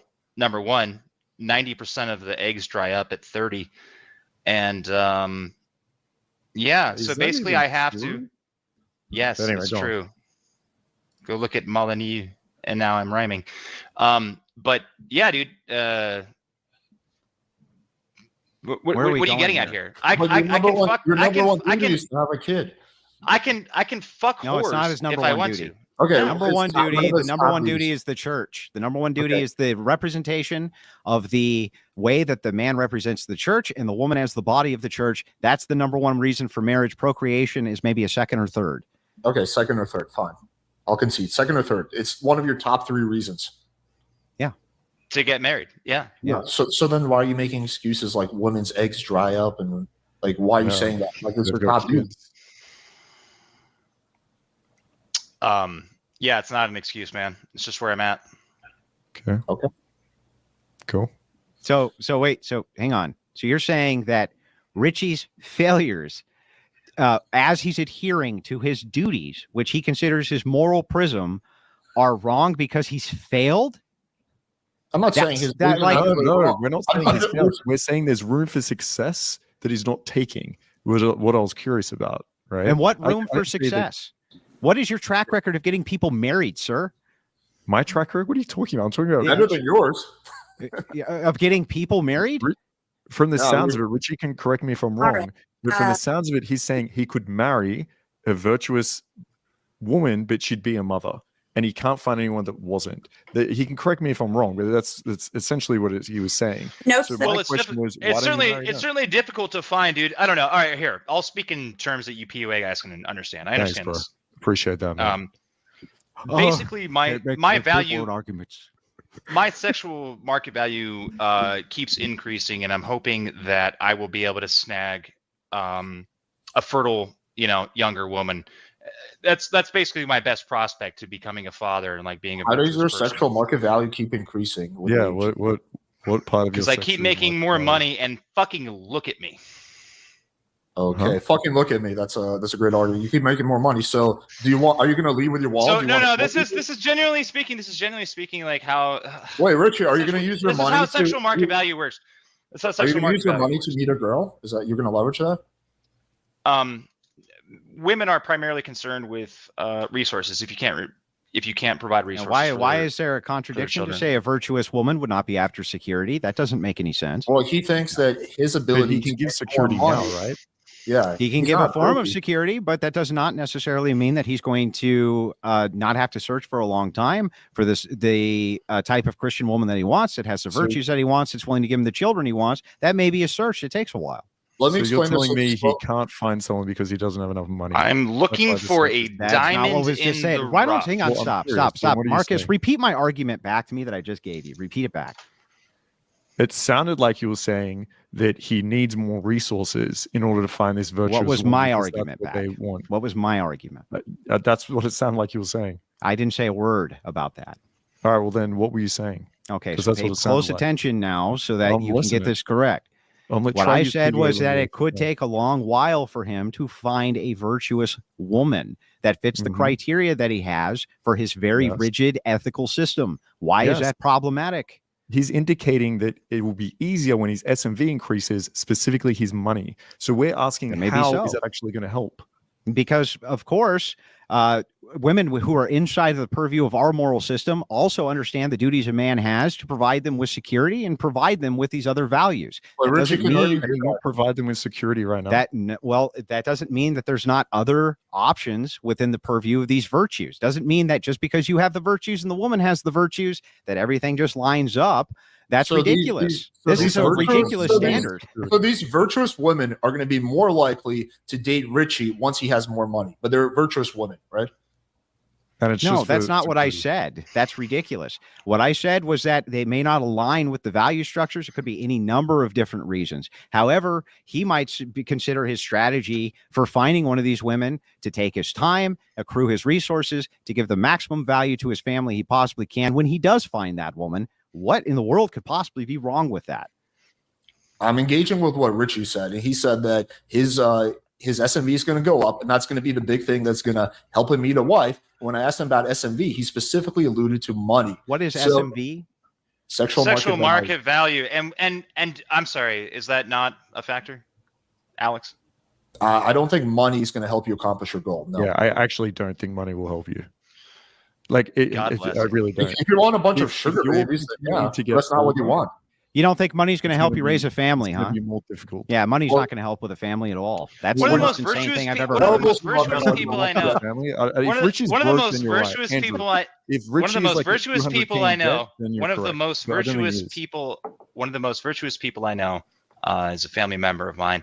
I have a cousin and also my brother. They worked their fucking nuts off to acquire what they have. My cousin's actually a woman, beautiful woman, but her partner, similar in age. He's a bit older than me.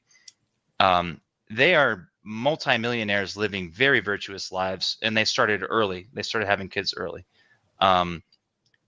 But absolutely, particularly with what's around the corner, like very soon.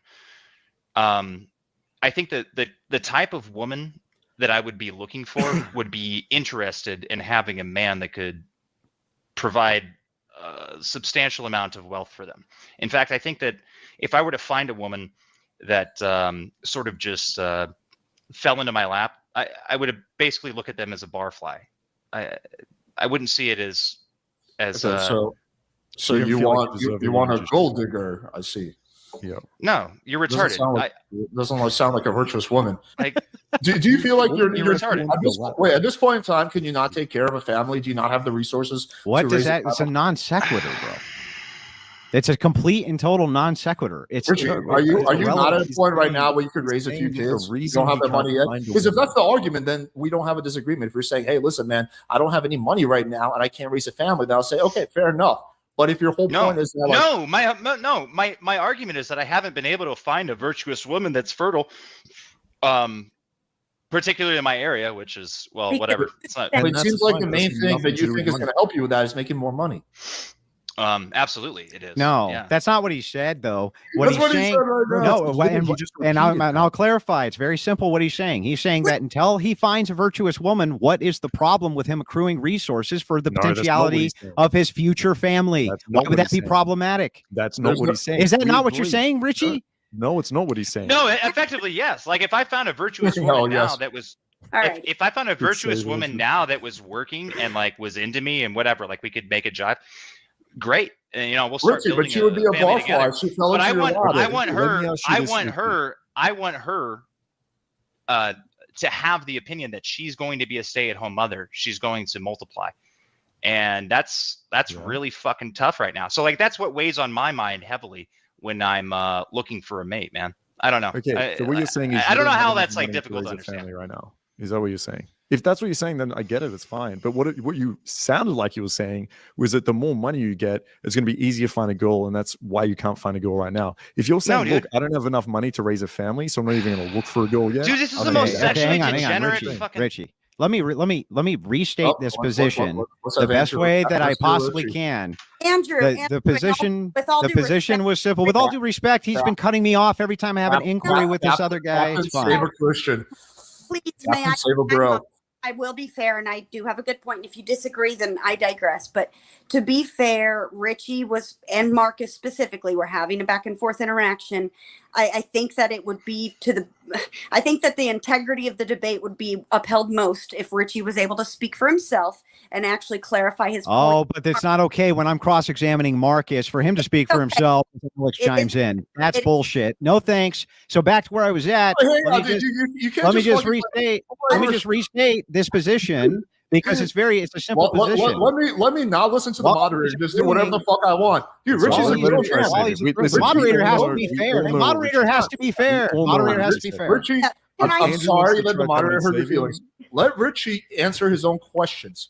Can I speak? Okay, as long as you promise that after that's done and I cross-examine Marcus, you shut your mouth. Nope. Me? Sure. Okay, then go ahead. Andrew, to be fair, like I don't know. I feel like I've tried my very, very best to be on everybody's side. I like all of you guys except Richie. And this it's a contentious debate. Don't take any of this personally. Oh, you know me. But I just genuinely mean what I say, and this is between Richie and Marcus. And I think that I do think that you did just hear that Alex said he's not going to say a word when I cross-examine Marcus when this is done, right? Okay, perfect. I love everybody except Richie. Except let me interrupt when Richie I will swear an oath on the Bible. Don't take it personally, Richie. I'm just talking shit. Don't take it personally when I talk shit about single mothers. Okay, relax, Richie. This comment perfectly sums up the issue at hand, what Marcus is trying to say. Hold on. Is Marcus trying to ask the question, or are you asking the question? Alex, to be fair, this is if we're going to go with this. I'll bring it up again. Richie right now. Richie, what it sounded like what you're saying is that you can't find a virtuous girl right now unless she's a mother. But you said you're increasing your SMV, and that's what's going to help you find a woman. We asked, what was your SMV? You said money, right? My SMV obviously isn't just money. I mean, I've like run circles around you guys logically. Like I'm obviously intelligent. I'm obviously better looking than both of you combined. Actually, if you combine both of you, decreasing. That's my point. They're not increasing.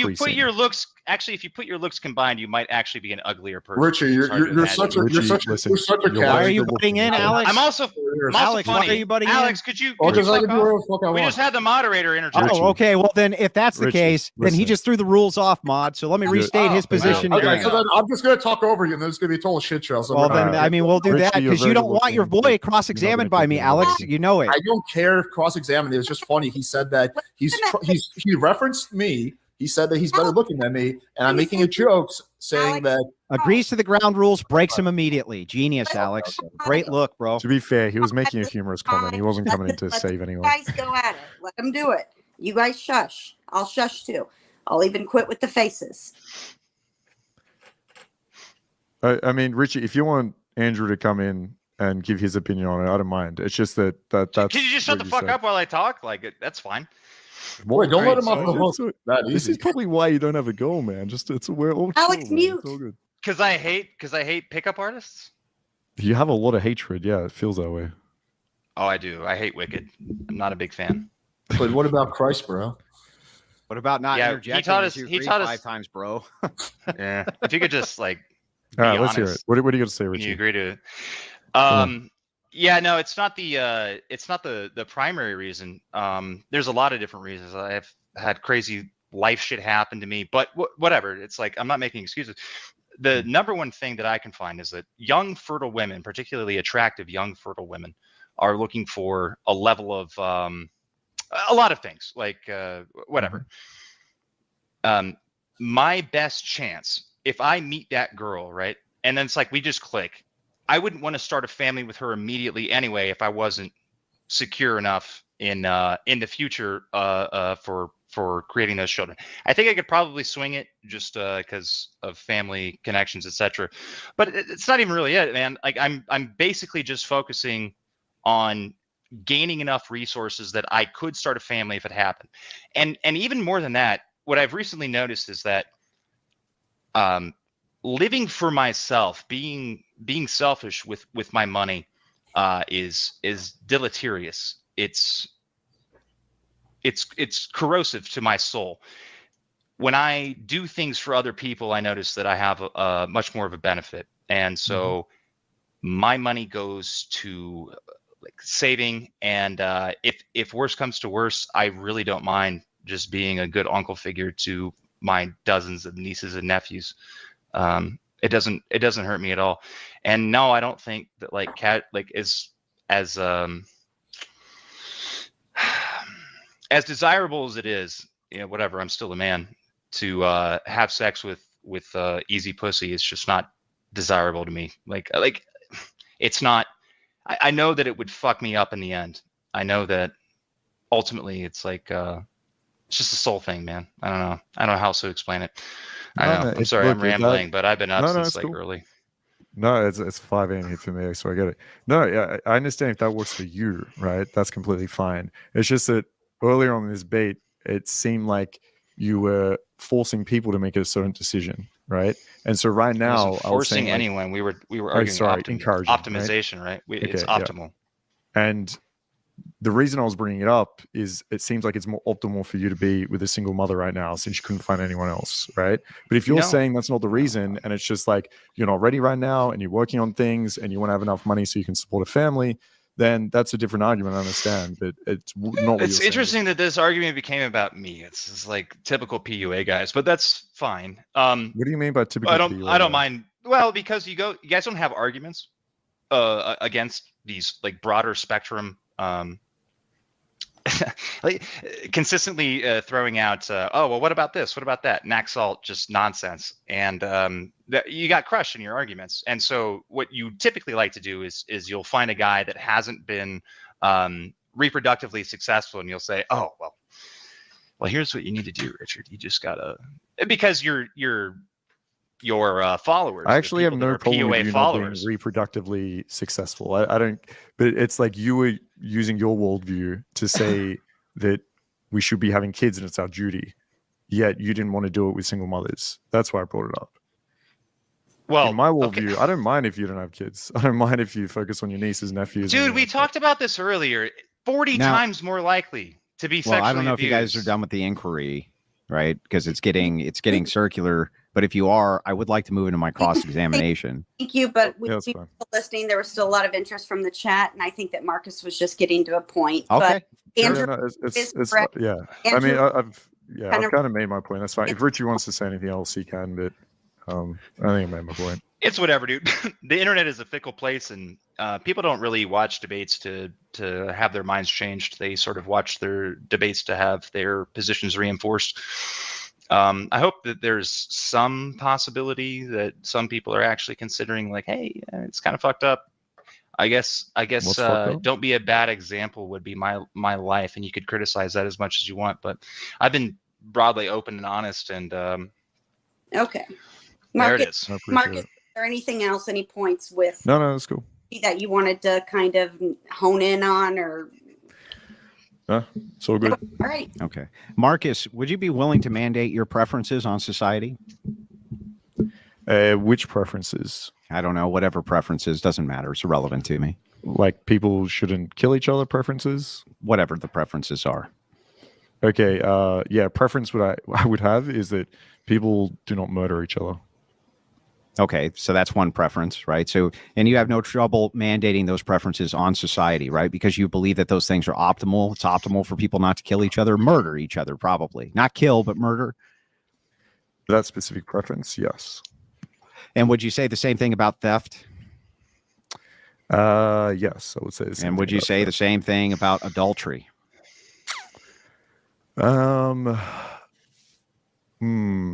Probably. I mean, Probably.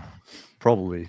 All right, right. So, and why would adultery be bad? At different levels, right? So, Yeah. If, yeah, I wouldn't punish anyone in terms of they should go to prison, if that's what you're asking. Okay, so then you're I not would willing to personally enforce your say- preference. I would personally say, no, I wouldn't enforce that preference. That's correct. So what's wrong, though, if you know that it's wrong or immoral, which you just got done saying, for somebody else to enforce that preference? Why would that be wrong? Enforce it on society or on themselves? Enforce it on society. That if you're an adulterer, you go to jail. Why would that be wrong or immoral or bad? Because in my worldview, I think there are going to be things that are optimal that we shouldn't punish, or that aren't optimal that we shouldn't punish. So, for example, like guns could be an example of that. I think societies with guns probably leads to more murders, probably leads to more people killing themselves, things like that. But at the end of the day, I think people should probably have the right if they choose to own guns, right? Yeah, but why would it be bad to enforce same those with free things that are speech. optimal? Yeah, but why would not going into free speech be bad? That's my question, is I'm trying to figure out why these things in your purview, which you agree are bad, why it would be bad to enforce that they no longer exist. Why would that be a problem? Because there are like positive and negatives to it. So if we're taking sex before marriage, for example, there are a lot of positives to have sex before marriage, right? There are some negatives as well. So for that reason, I wouldn't enforce it, right? So it's all based around the consequences, right? Consequences play a role, yes. Well, what else would play the role? If you're saying that you agree that thing X is bad, but the consequence of enforcing it is worse, then you're really just looking at the consequences of the action, aren't you? Sure. Yeah. So if that's the case and consequences are what matter the most for you, then if it can be demonstrated to you, just to be clear, there are consequences personally, there are consequences by community base, there are consequences I understand. everywhere. I understand. Right? So if whatever those criteria were, that it was proven to you that these things were bad within the purview of all of those different small nuanced criteria, that the outcomes were still bad, then you should advocate to enforce it, shouldn't you? No, because I think, for example, like fatty foods, or like fast foods, like let's pick McDonald's or something. You could probably prove that it's negative for the individual. You can probably prove it's negative for the society, but I still feel like there's an element of like choice there that should be allowed. Why? So if the person wants but why to be though? able to, That doesn't. Don't you understand? That doesn't follow for you to tell me. Listen, Andrew, what I care about more than anything is the consequence. And this is demonstrated when I go through an inquiry with you and we find out that you're nuanced. Hang on, that's your nuanced personal stop. The nuanced personal preference is the only reason you want to take away or don't want to take away choice is if the consequence of taking away the choice is worse. Do you understand? That's the only reason you have an argument for what's bad and what's good. Yes, but there's a negative consequence from taking away choice as well. Okay, so can you tell me what the negative consequence of taking away the choice to eat a McDonald's fucking cheeseburger is? Well, obviously that's a trivial example, right? But I think society-based... Why is it trivial? Because it's a cheeseburger. Yeah, so what? That's my whole point. My whole point, though, is that why would it be bad to say no more McDonald's cheeseburgers under your purview when consequences are what matters? This is a problem with you guys. You're walking contradictions. Choice, right? I think that's negative in itself. You haven't demonstrated why taking away that choice would be a negative. Because I feel like people should be allowed to eat whatever they want. Because you feel. And that's what all of this always is with you guys. It's how I feel. You can't demonstrate any of this. None of it's consistent and it makes no sense. I don't give a shit how you feel about people eating cheeseburgers. Why shouldn't I enforce that McDonald's shut down tomorrow other than because it would make you feel bad? Marcus? So do you think we should not let people eat cheeseburgers? No, that's beside the point. It's a non sequitur. What I'm asking specifically is I'm asking if you whether I believe that or don't believe that. This is an internal critique of your worldview. I'm trying to figure out. I'm asking about your worldview. Do you not share the same worldview as me? No, I don't share the same worldview as you. And you can ask me about my worldview in just a second. And I will answer all of your questions you have when we're done. We're almost done. I promise. I just need this answered for me. What would be the huge negative societal impact hang on. Your of critique against on me- choice your critique for me on to me- say nobody else your could critique ever on have a me- McDonald's cheeseburger again. What The would be the critique on actual me problem? is that there's no inherent value. You're not in answering my choice. question. You're And just I'm trying to asking turn Do it. you not think there's any inherent value? I with will choice? answer that question as soon as you answer mine. It's my inquiry. So answer my question. You're asking me why choice is good in our society. I know. I'm asking you why that specific choice, the specific choice of the McDonald's cheeseburger, if it's enforced that nobody else can ever eat another McDonald's cheeseburger, that choice is taken away from them. Why in the world would that be a bad thing, Marcus? I think in general, our society is probably going to do better if we give people these types of choices. So it could be a cheeseburger. It could be the type of treatment they have at hospital, whatever it is, right? Or if they want to get a tattoo or if they want to get an ear piercing. I think having individualized choice actually improves society in general. Do you? Do you think that you have a choice to blow a stop sign? But this is where I was saying where there's certain choices you can and certain choices you can't. I don't Based feel like you have the on- choice to go murder someone because the consequences of society. I think when we add choice in society, in the general scheme of things, there's better consequences. And obviously, some of those choices we have to restrict, like blowing a stop sign or drink driving Or not murdering eating a someone. cheeseburger at McDonald's? Because if we're trying to be consistent here, Marcus, you're still just saying the same exact thing, which is There's if levels the here, negative right? There's outcome, levels if the here. negative Eating a outcome is cheeseburger such, is very different than me killing someone. I didn't say that it wasn't. However, I you just- blowing through a stop sign at 2 a.m. Yeah. when there's nobody on the road, probably not a big deal, but you should probably still stop, right? You should probably still stop because the potential consequence is bad, just like the eating of the Yes, but cheeseburger. you're potentially killing someone. When I eat a Well, cheeseburger, there isn't a you're- chance that I run into someone Well, going wait through a a stop sign and second. murdering Wait a second. The them. massive industry, which is McDonald's and this and that, which is responsible for a massive obesity epidemic, amongst other things, which you would concede is true. These are all terrible. Where'd he go? What happened? Oh no, sorry, I'm still here, man. Okay, my these are thing all probably just terrible died. Sorry, dude. outcomes for One all sec. of these people. These are terrible outcomes for everybody, and yet you still you seem to just optimize your choice based on arbitrary preference. This is my whole problem. It's my whole issue, and you really haven't reconciled that, Marcus. Yeah, I would say it's. Sorry, give me 1 second. Sure. I would say there's levels to this. So if you could prove to me that McDonald's, for example, is causing a huge detriment to society, and it's absolutely fucking ruining it, and that a bunch of people are dying and it's really horrible, then that probably would be something that I'd want to punish somehow, whether it be taxes or just outlawing it in general. Yeah, sure, right? But if cheeseburgers make some people a little bit fat, or people eat cheeseburgers and are completely fine and have a healthy diet, and they can make that choice, then yeah, that's probably something that I wouldn't restrict in my worldview. So these are all If you can prove to me that if you could prove to me that sex before marriage completely ruins society, right? If you were able to prove that, I'd probably agree, but you haven't. And we have. So everything- that was my. So have that's not. where I wanted to get You to, have and I not. appreciate so much that you brought that up because that's where we were trying to get to. So I have demonstrated that no You have fault not. divorce, which was the topic of this, has indeed radically raised single motherhood. Women You still are haven't responsible. proved that. No, not only that, I sent over multiple studies. Alex can put them You in the sent private to me chat now. 0 studies. They're in the private Just- chat right now. There's 12 of Burden them. of proof is on you, Andrew. I mean, yeah, I dude. sent- What else can I possibly do? I sent them all. Maybe compared Okay, with do you want me to take 20 minutes off the stream and go through the No, studies? my whole point is that this was demonstrated. Not only that, it's been logically demonstrated over and over again that the single motherhood pandemic, which Once is again, currently, hang on, let me finish, and then I'll give it back. I'll give you the floor for your inquiry. Miserable. Let me just finish, and I'll give it back. You can make whatever inquiries you want then, Marcus. I promise. But it has been demonstrated. We did logically demonstrate it, and I sent over tons and tons of evidence. The correlatory is so overwhelmingly strong that no-fault divorce has led and is a massive contributing factor in the single motherhood pandemic, which then trickles down to, again, let me read you the stats. Hang on. Let me read you the stats. And you tell me if you dispute any of these. 89% of kids do not have who are in a psych ward do not have an intact family.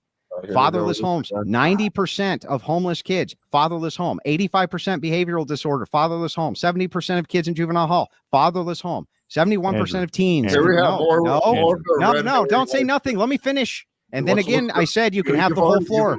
You can have the floor. 71% of teens in rehab facilities, fatherless home. Single motherhood, obviously, there is no dispute that single motherhood is the cause of these problems without the intact family. You can't even dispute that. It's impossible. There's no Crazy. dispute because It is- Andrew says no, there's no dispute. Got it. Let me just answer this. It is crazy because if you have an intact family, they're probably going to be more happy, more well put together, and have better outcomes. If you have a single mother, there's probably divorced for a reason. Now, if you take all those single mothers again, We've already and been just through force them this. to stay in a relationship, it doesn't seem like these Fucking kids are gonna have feminist amazing talking outcomes. points, bro. Literally. Feminist talking points. The man, if you force a Feminist man to be talking in a points, bro. relationship, Go ahead with your inquiry. I promised I'd answer whatever questions you have. Go ahead. The feminist Let's get into closing thoughts after Marcus is done. Go ahead, We're Marcus. 3 hours. yeah, all I'm promised I was saying gonna that answer is whatever. if all you're comparing are intact families versus single mothers, we're going to assume those single mother families, they've got divorced for a reason, right? So they probably already have shit going on within that family. But what I'm saying is if you now create a situation where you have parents that are bickering, that hate each other, that it's awful, and then you force them to stay together, whether the guy, whether the girl, then I don't think that's going to lead to good outcomes. And I think what we spoke about before, the ability to have a choice, we both agreed is important. I think they should both have a choice to leave that relationship if they're miserable and aren't enjoying it. Those are literal feminist talking points, and I demonstrated for you. I'm a feminist, okay? Apparently you Future are, is because I female. I am. demonstrated I'm a to PUA you feminist. that pre no fault divorce, these marriages stayed intact, and there was not these massive abuses going on in these homes. There was none of that. But we know this because of the outcomes of the people who were produced we by know those the marriages. dynamics of marriages have changed a lot, right? We know that. Thanks There's so to many other you variables. advocating for promiscuity and being a feminist, us. like the rest of the feminists Marcus, advocating your we're- same we're- feminism. Why do you Marcus, hate we're the feminists reason so the much? kids are being abused. Feminists are It's me fun. and you, buddy. Feminists We're are gonna- fine. we're Brilliant. gonna Yeah, slow down on it's that. our fault. We're Yeah. causing Big that. brain stuff. Hey, feminists are fun. Unironically, yes. Yeah, we have more virtue signaling. Okay. Yeah. He just Is there- agreed he was a feminist. What are you talking about virtue signaling? He's joking, dude. He's fucking with you. Can you not pick up on basic sarcasm? Well, I guess Dude, in the fuck. future, He's unironically- you shouldn't make feminist talking points, then claim that you're a feminist and say it's irony, bro, because So that's because I fucking say stupid. because I say one thing that you think a feminist would agree with me on, it makes me a feminist. No, all of your talking points have been feminist talking points. In fact, All of them? Okay. yeah, all of All- them. I can't even think of Literally. one It's argument true. that you have Wait, made that Marcus, was it's not a true feminist because talking Andrew point. said it was true, so it's got to be true. Yeah. You can't Hey, even I must argue be a with it. You feminist. It is can't true. argue with it. It's a fact. Yeah, You think the said it. audience doesn't see that? Andrew They said do. it. It's a fact. that's good. It's a fact.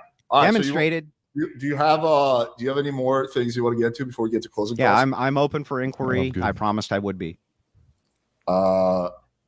I don't have any more questions for you, honestly. If Marcus does, I didn't think No, so. no, I'm good, man. question from the I chat. can come up with something if you want me to. The chat, many people in the chat have wanted to know, are you planning on opening the panel at all, or are we doing closing thoughts and then heading out?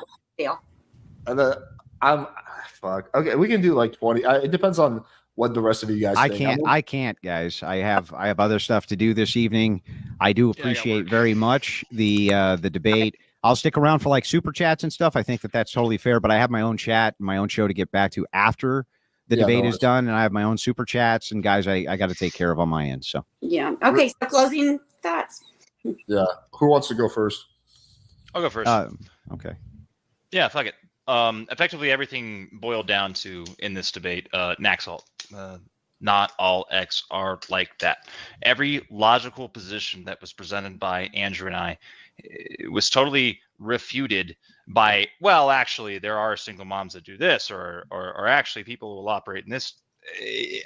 I couldn't find a logical argument in the entire debate that we had, and it varied greatly. We would go from marriage to like every single point that was made. It was always a pivot, and then okay, so when I brought up single mothers having children that were 40% more likely to be physically or sexually abused, it was all just sort of hand waving. Well, I know single mothers that whatever, man. My mother was a single mother when I was 12. Okay, like I understand that there are exceptions, but you never actually addressed the arguments at all.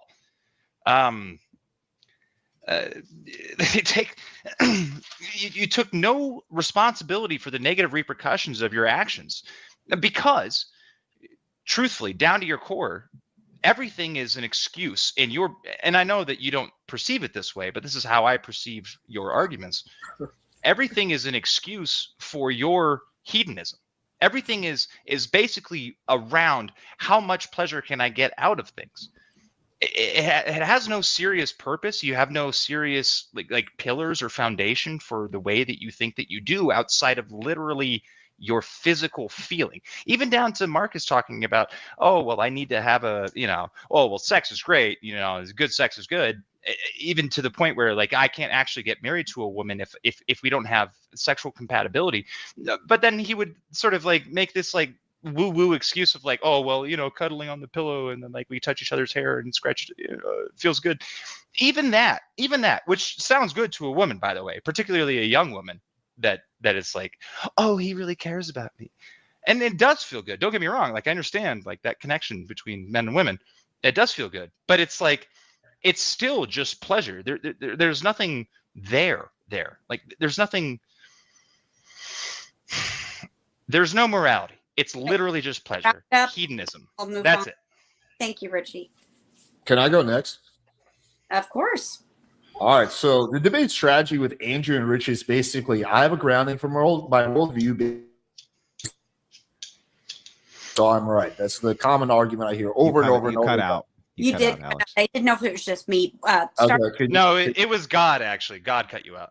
I'm sure it was. Okay, anyway, so the debate strategy with Andrew and Richy is basically, I have a grounding from my worldview based on a 2,000-year-old book filled with fiction, and you don't, so I'm right. Also, the level of hypocrisy and virtue signaling here was off the charts. We have a guy who accuses Marcus of being primarily obsessed with pleasure, who chain smokes and drinks, who says that premarital sex is bad, who had premarital sex with his wife, allegedly other women. Then we have a guy who believes marriage is one of the most important things, yet he has been single for 4 years. He says he wants a virtuous woman, yet the main thing he believes will help him with that is making more money. You guys the hypocrisy, you literally can't make this shit up. But I will give props to both Andrew and Richy for coming on. It was a fun discussion, and I enjoyed having it. I'd like Andrew to go next. That way we have one from one side, back and forth. Is that okay with you, Andrew? Sure. Okay. Yeah, so this is absolutely hilarious. We didn't talk about our groundation belief at all till it was brought up to us. All I did was a basic internal critique on this guy's worldview and what he thought about things. And we found that most of this is feminist style talking points. I didn't talk about grounding Christian ethics. I didn't talk about any of that. That was brought up by my opponent. In fact, I was happy to keep it within whatever purview he wanted. And when they requested we move on, I was happy to do that too. That's all cope bullshit. That's one. Second, as we walk through this, try to understand that they demanded data. We handed them data. Still wasn't good enough. They demanded logical arguments. We gave them logical arguments. Still wasn't good enough. They tried to convince us that that they're going out and having sex with tons and tons of skanks. Marcus says because he wanted a physical connection with a woman, to look into her eyes, to gaze into, to have an emotional connection, had enough. The sex, that was like that, that's not even really a priority. It's not even really a big deal for him. That's like secondary bull fucking shit. That's three. Now, moving on from there, when we get into Marx's worldview, makes no sense. He's a consequentialist. He's absolutely not consistent with any of the things that he says, with things that he advocates for. Makes no sense whatsoever. Also, for anybody to challenge that no-fault divorce, a thing which we have tons of data on. I mean, it's astronomical and overwhelming, the data we have on single moms and no-fault divorce, and to challenge that with a feminist talking point of, but some women might be getting mistreated in their marriage, is fucking ridiculous. We know this because we can look at the patterns before no-fault divorce, and this was not happening. They weren't being abused. They weren't being beaten up. None of that shit was going on any more than it is now. And the outcomes for the children were far better. They couldn't refute a word of what was said. They literally couldn't refute any of it. Now, do I have a problem with Marcus? No, right? When you invite me to a debate, I'm a debater. We're going to have it out. That doesn't mean I have any personal animosity towards you, Marcus. And I'm happy that you came on and had this discussion. And as with Alex, it's always a pleasure, always happy to discuss these things with you. I have no animosity towards either of you guys. However, debates are aggressive. They're brutal. We're going to get down in the dirt. And also try to remember this last thing, which is that Alex says There's massive hypocrisies on my side. I was willing to yield that there possibly could have been. So he got into his definition of hypocrisy, which changed 3 times. Not only did it change 3 times, but when I literally sat him down and said, now show me how I'm a hypocrite, all the examples he'd come up with showed that I wasn't a hypocrite. These people are fucking nuts. They don't know what the hell they're talking about. And I was glad to come in and wreck both of them handily. So anyway, thanks, guys. I appreciate that very much. All right, Marcus. All right, the hedonistic PUA feminists. This is my view. So essentially, That's a good save, Marcus. Yeah, appreciate you, man. And don't worry, I love you too, Andrew. Don't worry. Yeah, essentially, just restating the point.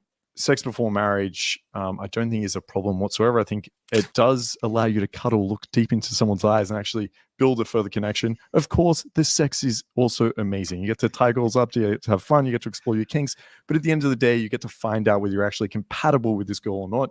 And sure, there's a big difference between fucking around quite a lot or meeting someone, getting to know them, having sex, and then if you want to get married, get married.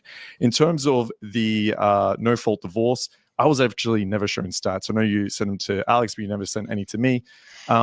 Even if divorce was to go up a little bit, I still don't think this shows that it is going to be more beneficial if you take people that fucking hate each other, a guy that can't stand this woman and just wants to get away from him, and make him stay in that relationship. It's a good thing. I'd rather give the guy a choice, or, sorry, I'm a feminist, I'd rather give the girl a choice to be able to leave. So that's my thoughts, and thanks everyone. I appreciate you all. Patriarchy all the way. She gets no choice. They get no choice. No, I'm kidding. I'm joking. Yeah, no, they get whatever choice they get the choice that we give them. I think that's. I do want to say that there's people in the chat saying like, "Oh, you and Andrew no longer friends." No, we're still friends. This was all just debate. Whatever blood sports. I have literally no problem whatsoever. There's no hard feelings with Alex at all, and I'm sure that we'll have future conversations where me and him will be on the same side, wrecking feminists. The one thing I'll say about the red pillars, including all of you out there in Alex's chat, I agree with 90% of the descriptive claims that you guys make. That's why I broadly consider a lot of the red pillars to be allies in the same type of conflict that I'm engaged with the progressive left and feminists. Just don't agree with their prescriptions, which is why we're kind of tangling up on a lot of those today. I find Alex to be a very thoughtful, good man. At least he's always been decent to me. I have absolutely no issues with him personally, but I'm not here to be nice to him. I'm here to kick his ass in the debate, and that's what I did. Andrew, would like to plug your channel, tell viewers where they can find you, and also, will you be streaming after this? I know you said super chats. You're going to open the panel. What's your plan? Yeah, so over on my channel, of course, I'm going to field every single super chat which came in on both YouTube and on the Dono chat side. I appreciate all the great support. Thank you again, Alex, for hosting this fine debate and inviting me. I sure hope that you continue to invite me to panels, as I'll continue to invite you to debates and panels as well. Appreciate Marcus taking the time out of his day to go through and do this. I'm just going to vet all the questions like I always do, talk to the people on my own chat, and I appreciate it very much, guys. Cool. Thanks for coming on. Marcus, do you want to plug your channel as well? Yeah, man. Ultimate Man Project. You can find out how to slay some bitches there, Richy, and also Orgasmic Bliss Coaching, where you can find out how to look lovingly into people's eyes as you have sex. Yeah, guys, check out Marcus's channel. He's one of the very, very few people who I will say is 100% legit. I've said this in the past. I think his cold approach is way better than mine. I think his infield is super valuable. So check it out. Definitely subscribe. It doesn't hurt to subscribe to 2 channels. So check it out. They have a lot of good content. Text game as well. Cheers. Cheers. All right, guys. I bet those glasses make you see better.